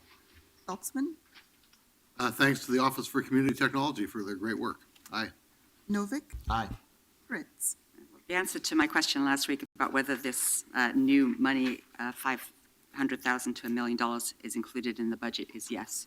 So that's already been accounted for in the mayor's proposed budget. Again, this is excellent work by the Office for Community Technology, and I appreciate it very much. Aye. Hales? Aye. 453. Authorize a contract with the lowest responsive bidder for the construction of the cured-in-place pipe southeast rehabilitation, project number E10682 for $2,260,000. Roll call, please. Saltzman? Aye. Novick? Aye. Fritz? Aye. Hales? Aye. 454. Revise ordinance to update engineer's estimate, issue a competitive solicitation, authorize contract, and provide payment for the Road 10 project. Second reading, roll call. Saltzman? Aye. Novick? Aye. Fritz? Aye. Hales? Aye. And 455. Authorize the purchase of a capital project management software system not to exceed $825,000. Also, second reading, roll call. Saltzman? Aye. Novick? Aye. Fritz? Aye. Hales? Aye. 456. authorize the purchase of 5 pieces of emergency apparatus for a total not to exceed amount of $2,325,000 with general obligation bond funds, and 2 pieces of emergency apparatus for a total not to exceed amount of $2,329,151 with general fund resources. Commissioner Salzman. Thank you, Mayor. This ordinance authorizes proceeding with contract solicitation and negotiation for the purchase of 7 pieces of emergency apparatus by Portland Fire and Rescue. 5 of them will be funded through the remaining funds from the 2010 general obligation bond, and these will be the last items purchased with those general obligation bond funds. And we thank voters for approving that in 2010. And 2 fire trucks are funded with resources from Portland Fire and Rescue's apparatus replacement budget. And here to answer questions or maybe say something, Chief Ken Burns and Jay Guo. Mayor and Commissioners, thank you. Yeah, I just keep my comments brief, in that we appreciate the opportunity to come and ask for these funds to, keep our apparatus in a fine, workable condition to serve the citizens of Portland. Our logistics section has done an outstanding job extending the life of our apparatus. We do have a few of our frontline apparatus who have upwards of 150, 160,000 miles on them, and our goal is to replace them at 120,000. So due to that section's hard work, we have actually extended the life beyond what we really anticipated. And with as the miles increase, the maintenance goes up, and there's some costs associated with that. So this ordinance is this great opportunity to keep our apparatus in a good working order to provide that care and services to the citizens in a timely manner without breakdowns and delays. Couple of questions, Chief and Jay. So the apparatus that gets cycled out of the fleet as a result of these purchases, I know we've had a tradition of sometimes gifting an apparatus to one of our sister cities. What happens to the surplus used vehicles that are at the farthest end of the time scale there and are coming out of the fleet? Yeah, that's it. They do get cycled out. They become, after their first-line apparatus, they become a reserve apparatus to replace during temporary repairs, or a callback apparatus if there's a major event. We can staff extra engines to, provide more care. And then ultimately, after they're reserved, then they go out to our training facility, and then our recruits use them to the rest of their duration of their useful life. And then ultimately, when they have 150,000, 200,000, and they're 20 years old, then we do try to find a good fit for them to help other communities that are in need also. And then I noticed that you're purchasing a foam unit. I had a scary conversation with your predecessor, Chief Janssens, when the oil fire issue started becoming national news. And I said, are we ready for that kind of fire in Portland? And she gave me a one-word answer, which was no. Tell us about this foam unit and what it does to our capabilities, and maybe a little bit of a picture of what else we might need to think about. Yeah, our current capacity, if you will, is foam buckets that is manually dumped into a pump to then, deploy. And so right now, our best, we have great partners. And right now, we have mutual aid agreements with the airport and some of the facilities along the waterway who have bulk storage, actually, a 500-gallon tank with the mobile pump on a flatbed pickup. Those types of things are far better than a pickup with a lot of 5-gallon buckets on it. So yeah, this foam unit will put us where we need to be and be able to respond not only efficiently, but quite frankly, very safely and This is a effectively. bigger one? This is a larger capability unit? Oh, yes. There will be actually totes on it. So they're, instead of having 5-gallon buckets that individually have to be poured into a container, this unit will have bulk storage on it. So we'll be able to deploy it. Quite frankly, the 5-gallon bucket really is very inefficient. And in most times, the use of the foam is faster than you can actually dump the bucket out. Yeah. So right now, quite frankly, we've been really fortunate. We have had a couple incidences, but we've had great partnerships with the Port of Portland in bringing some mobile foam capabilities as well as Vancouver Fire. So there are examples for us to follow and learn from, and that's what this foam unit will do for us. Thank you. Glad to hear that.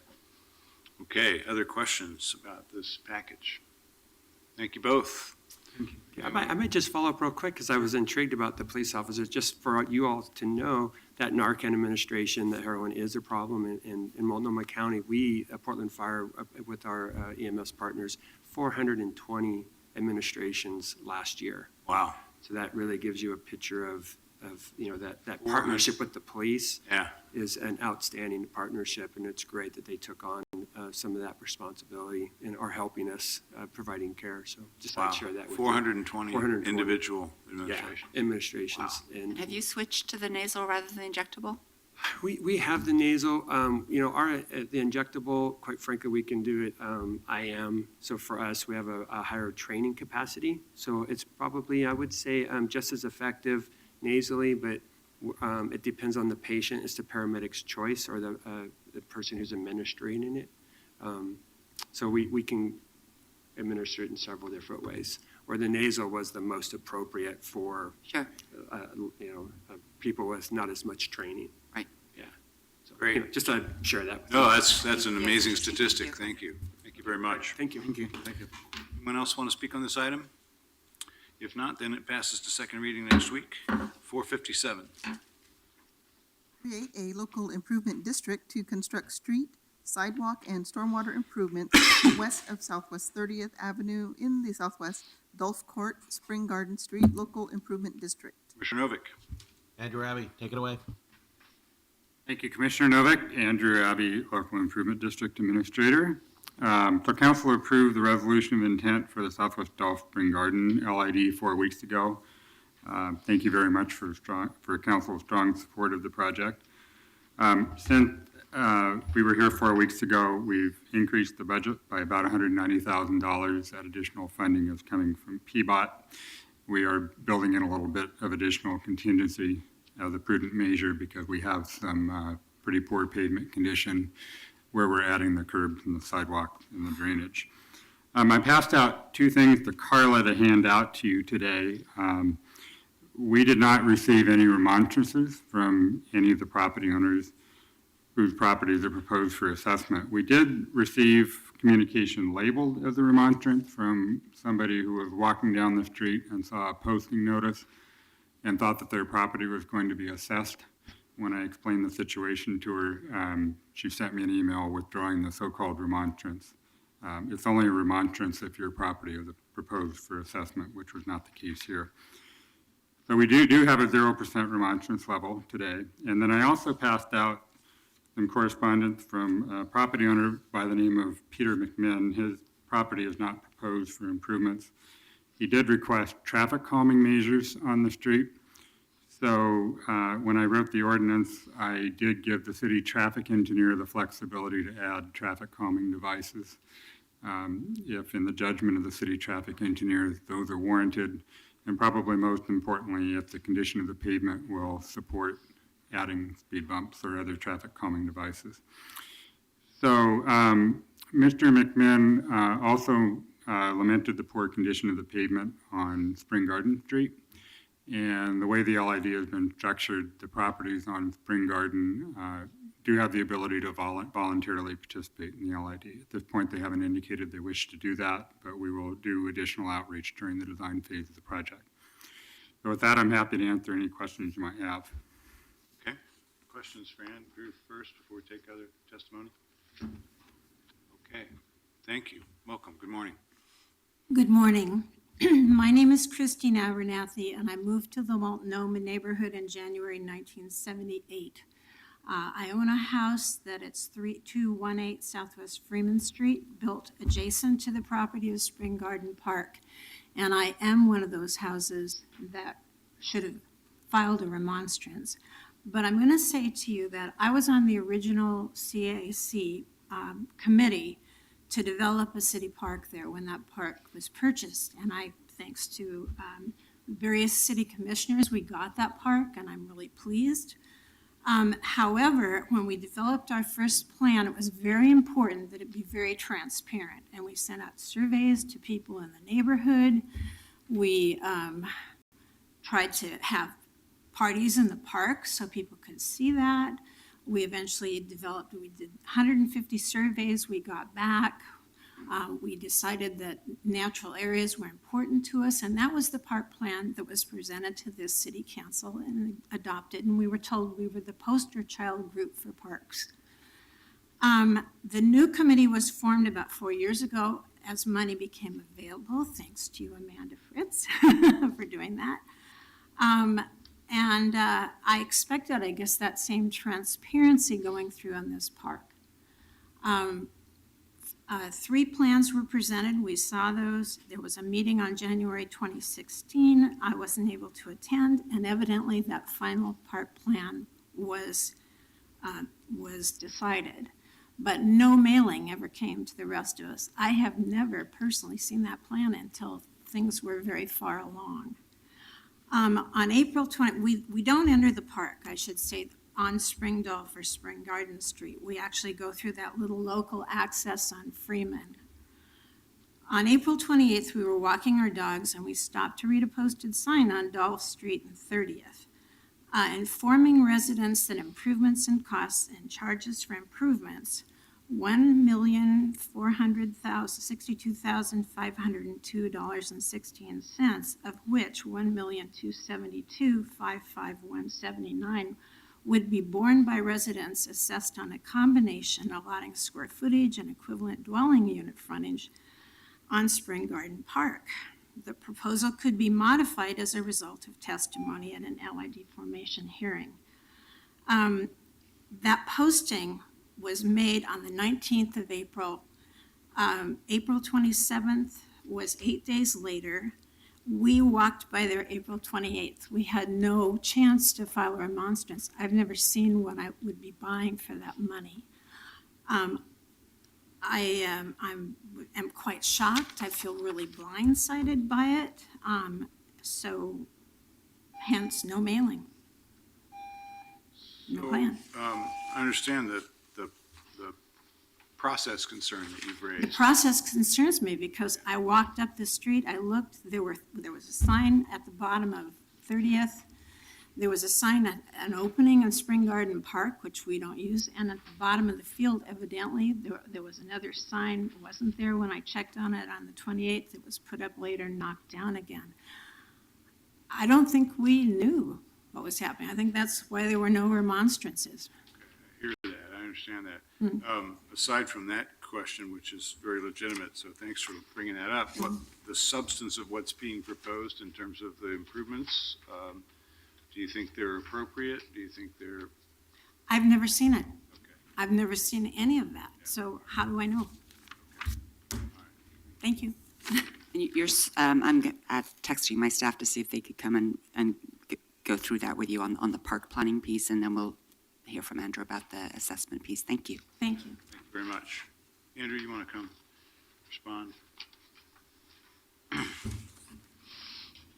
Morning again, Andrew Abbey, Local Improvement District Administrator. I'm not entirely clear whether the concern is with the park planning process. I know that some of the residents on the street had questions about the design of the park, which I'm not really in a position to answer. What I can tell you is that the Parks Bureau, and I'm ad-libbing here a little bit, Commissioner Fritz, because I'm obviously with PBOT, not Parks, but I am aware that Parks did 7 months of public engagement, had 3 public meetings and 5 advisory committee meetings, and had their own outreach process with respect to the park improvements.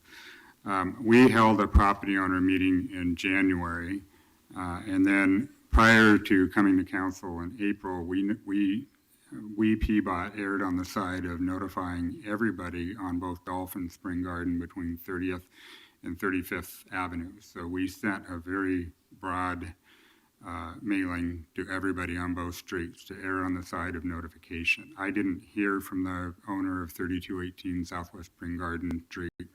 I did hear She's from... on Freeman. So are there any properties on Freeman that are being assessed? No. There aren't? Well, we have a disagreement here. Yeah, the notifications were on Dolph and on Spring Garden. We did not focus on the Freeman Street properties because we weren't proposing any street improvements to Freeman Street. So there are no charges to anybody on Freeman Street? There's no frontage improvements proposed for Freeman Street, nor are there any charges proposed for Freeman Street. So one of the things candidly that I struggle with a little bit is that the posting notices are required to be on one page. City code is very specific that the letters, for example, have to be an inch high. And so I put my contact information on the posting notices, recognizing that most LIDs are complex and it's hard to communicate all the nuances of the LID in a posting notice. So generally what happens is when people see them, they usually call me up. I'm able to answer in property-specific terms their questions about the project. So generally that's what people do, and I answer their questions. Usually people don't, as the first point of contact, show up in the council hearing, so. So in the exhibit that I have, there are 6 properties listed: Spring Garden, 30th Avenue, Dolph Court, Dolph Court, Dolph Court, Dolph Court. And those are the properties that are being assessed. Correct. And if it's not listed here, they're not getting any charges. Correct. And just to further amplify what you're saying, Commissioner, the notification process prior to LID formation is actually done by the auditor's office based on a proposed future assessment roll.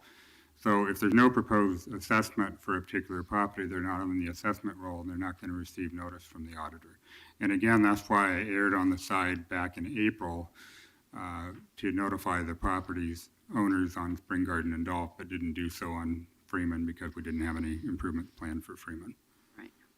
But what I will be happy to do moving forward is we do design the street improvements for Dolph and Spring Garden, and as I continue to collaborate with Parks on the park design, we will be doing some additional outreach, and I'll make sure that the folks on Freeman are aware of what's planned on their neighboring streets and for the park. And so the folks, the entities that are getting assessed, it looks to my reading of the list, consist of the lion's shares being paid by the Parks Bureau, and then a couple of apartment complexes and a handful of single-family homes. Right, with another $190,000 of funding from PBOT.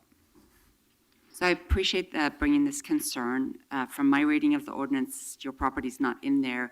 We're not voting on it today, so there's an opportunity for you to check with Andrew. I've asked one of my staff to come in and talk about the park planning part of it, because certainly we always try to strive to engage folks to the extent practical. We weren't able to mail individually to nearby property owners because there's such a large number of properties that are going to be using this as their park. But one of my staff will be in and will be happy to go through what's being proposed. Thank you for bringing these concerns to our attention. Thank you, Commissioner. Other questions? Okay, thank you very much. So we'll close the hearing, and this moves to second reading next week. 458.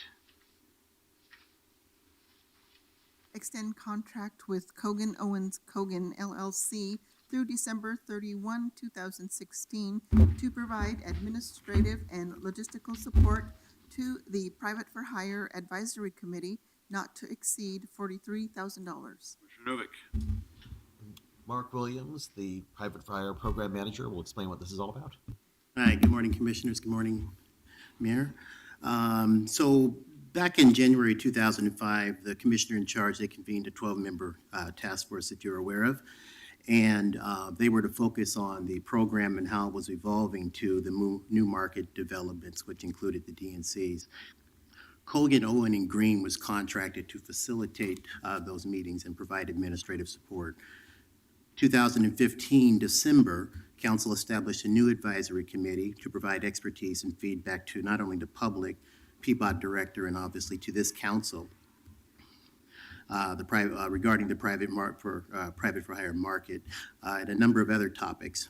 While staff was focused on enforcement strategies, we felt it was a good idea to engage Colgan, Owen, and Green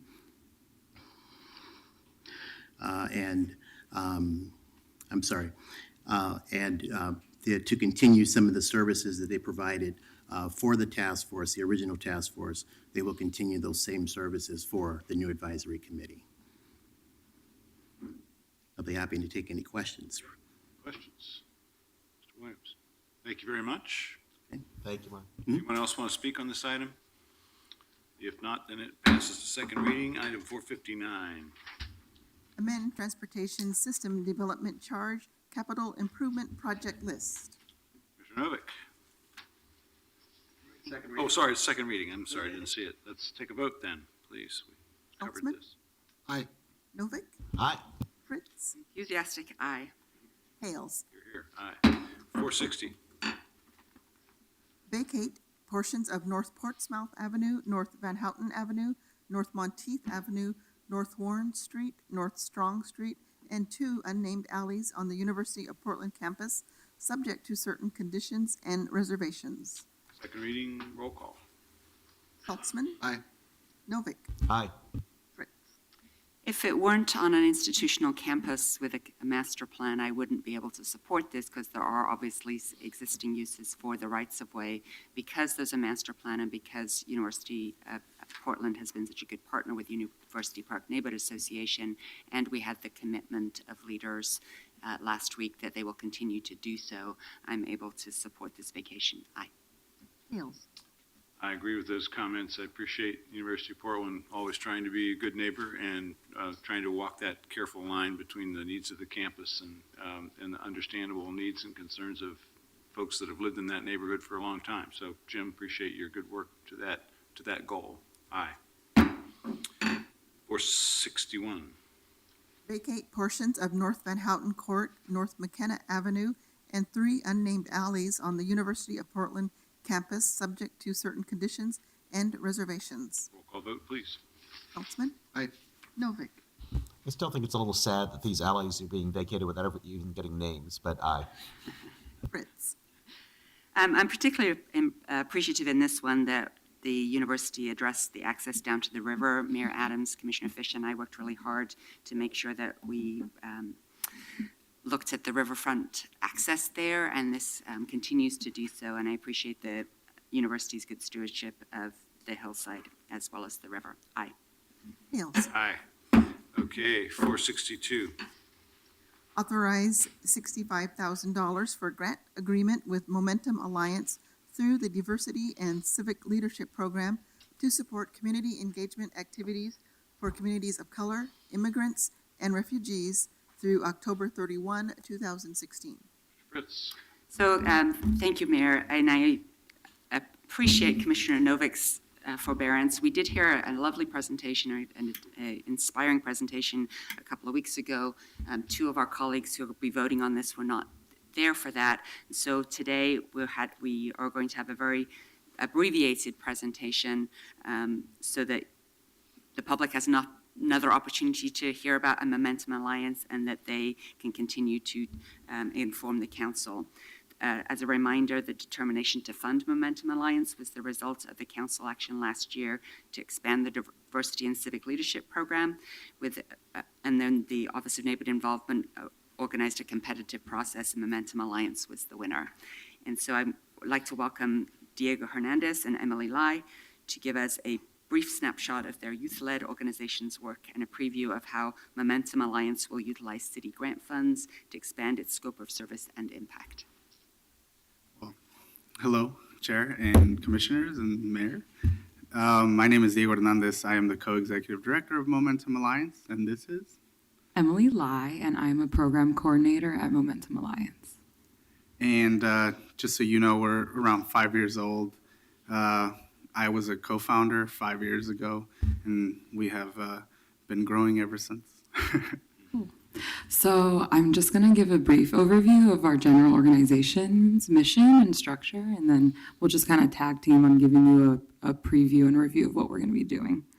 So Momentum Alliance is a youth-led social justice nonprofit. Are there cute kids in the back? Yeah, there are. Yeah, there are. You could get upstaged, Welcome. So future members, perhaps. Yeah.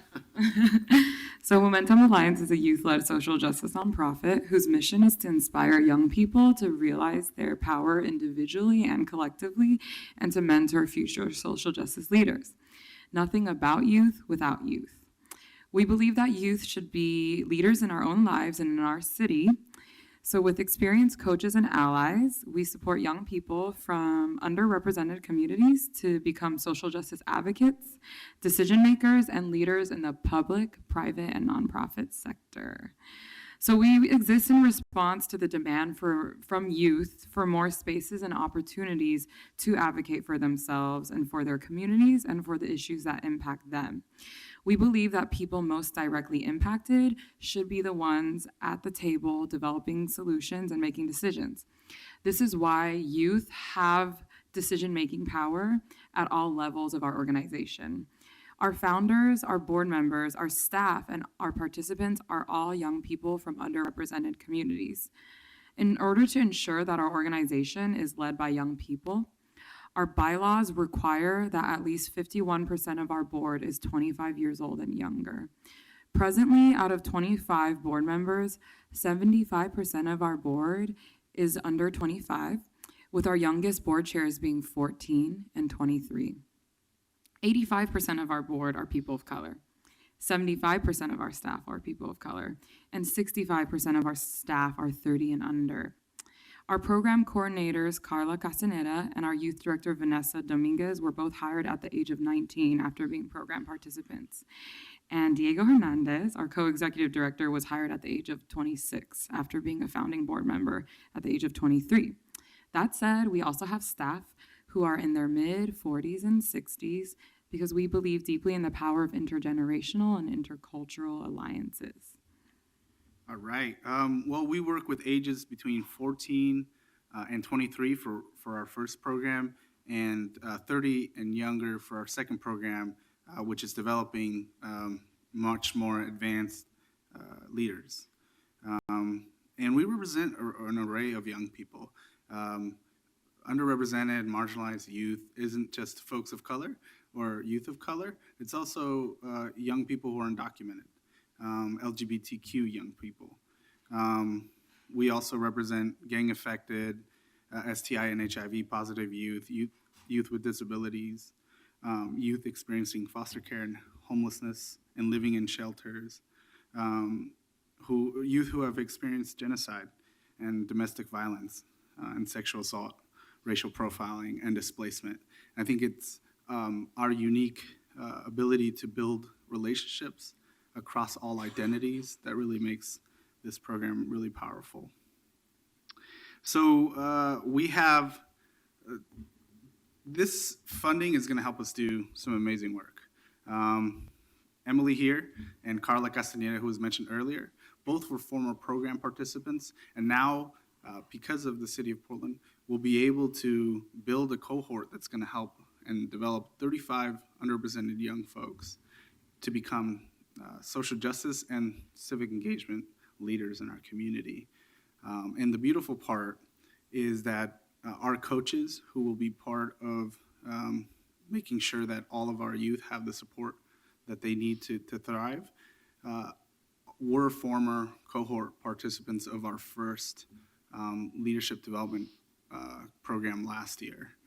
So we want this to be, and with your support, to be this peer-to-peer youth development driven model where young people lead themselves and also engage in the work. And let me talk a little bit about, and Emily can fill in, but let me talk a little bit about what our youth group has been able to do last year. Last year, we got involved with Metro's Racial Equity Action Project, action plan. And our youth were able to be part of that process and engage in it. And this year's cohort will be able to continue that process by deciding which action agenda items are a priority for them. On top of our youth have already been involved in the ONI process, in the ONI budget process, the DCL meetings. So we look forward to being involved not only at the Metro and the region level, but also at the city level. And last year, our youth were also, for the first time ever, I mean, even setting steps in city council, but also in the legislature, was their first time testifying or being in the Capitol. We think it's really powerful when we can expand the opportunity and the minds of our young people who historically haven't had that opportunity. Yeah. Yeah, just thinking about how one of our program participants who participated in the collaboration with Metro and giving them youth feedback on their racial equity strategy, one of the participants felt encouraged to apply to actually be on Metro's racial equity committee and is now on that committee. So these are some of the results of our programming. And like Diego said, just many firsts. Like last year was my first time lobbying in Salem. Some of our youth talk about highlights of taking selfies with Governor Kate Brown and speaking to them about their stories. Yeah. Yeah, so thank you very much for this opportunity. We look forward to having leadership also reflect the many communities that live in our city. Excellent. Thank you. Thank you very much. Questions? Thank you both for being here. I appreciate this view of the work you're doing. It's really exciting. Thank you. Okay, let's see. We do take action on this today. Yes, we do. Yes. Take a vote, please. Saltzman? Aye. Novick? I think it was really good to have the whole council hear from you. You had such a powerful presentation last time, and it's great to hear from you again. And Diego, I'll see you at the next Bernie Sanders rally. Aye. Fritz? Well, thank you, colleagues, for your support, and I'm very excited about this. I think it ties well with the mayor's initiatives on youth engagements in a positive way. It builds on the work that we've done with the Multnomah Youth Commission in a different format, and it's exciting to have this as part of our Diversity and Civic Leadership program, which is now in its 10th year. So that program is designed to empower participants to learn about how government works and change some of the decisions government makes. And so you've been a great example of that. I'm very excited to welcome you, Momentum Alliance, to the ONI family. Aye. Hales? Yeah, this is exciting, and we were talking earlier this morning about some of the iterations of new leadership in the city, particularly from communities of color, and there really is an opportunity, and I think you have an opportunity to make the most of that, to show people that they can have power, they can exercise it, they can be leaders, make a difference, and this is a city that's really open to that. I think there are, other power structures maybe elsewhere in the country that aren't as open as we are here, and we're not perfect, but we are open, and I think teaching, mentoring, developing leaders who can make that true is really important. So I appreciate the work you're doing. Look forward to working with you and other new leaders. Aye. And thank you so much. And just so you know, we have already gotten the ball rolling to start a youth equity collaborative, which includes Multnomah Youth Commission. So we're excited to build a larger coalition of youth civic engagement and equity focused organizations. Great. Thank you. Thank you. So Thank you very exciting. much. Good stuff. Thank you. Okay, let's move on to 463, please. Authorize an intergovernmental agreement with Portland State University to provide survey and research-related services for a term of 3 years for an amount not to exceed $150,000. Second reading, roll call. Saltzman? Aye. Novick? Aye. Fritz? Again, having the data to improve service delivery, especially for underserved populations, is great, and another good partnership with Portland State University. Aye. Hales? Aye. And 464. Authorize a competitive solicitation and contract with the lowest responsible bidder for construction of the Selwood Park Pool Bathhouse Roof Replacement and seismic upgrade project for an estimated $585,000. Roll call, please. Saltzman? Aye. Novick? Aye. Fritz? Another much-needed project funded by the Fix Our Parks Bond. Thank you, Portland voters. Aye. Hales? All of us who worked on public works projects, whether they're transportation or parks, we have these memories of the before and the after. I remember the Selwood pool before we did the renovation of the pool itself, and the moment in which then County Chair and I, Diane Lynn, in our business clothes, waded into the pool. No. We didn't plan that one I'm too not well. planning to do that, Commissioner. But you're going to have the satisfaction of seeing this building, with the proper roof on it after all these years. So each one of those, are wonderful to see, and then they last, and they pay benefits to the community for a really long time. So happy to see this happening. Aye. And we're recessed till 2 o'clock. Wow. Wow. Fast this morning.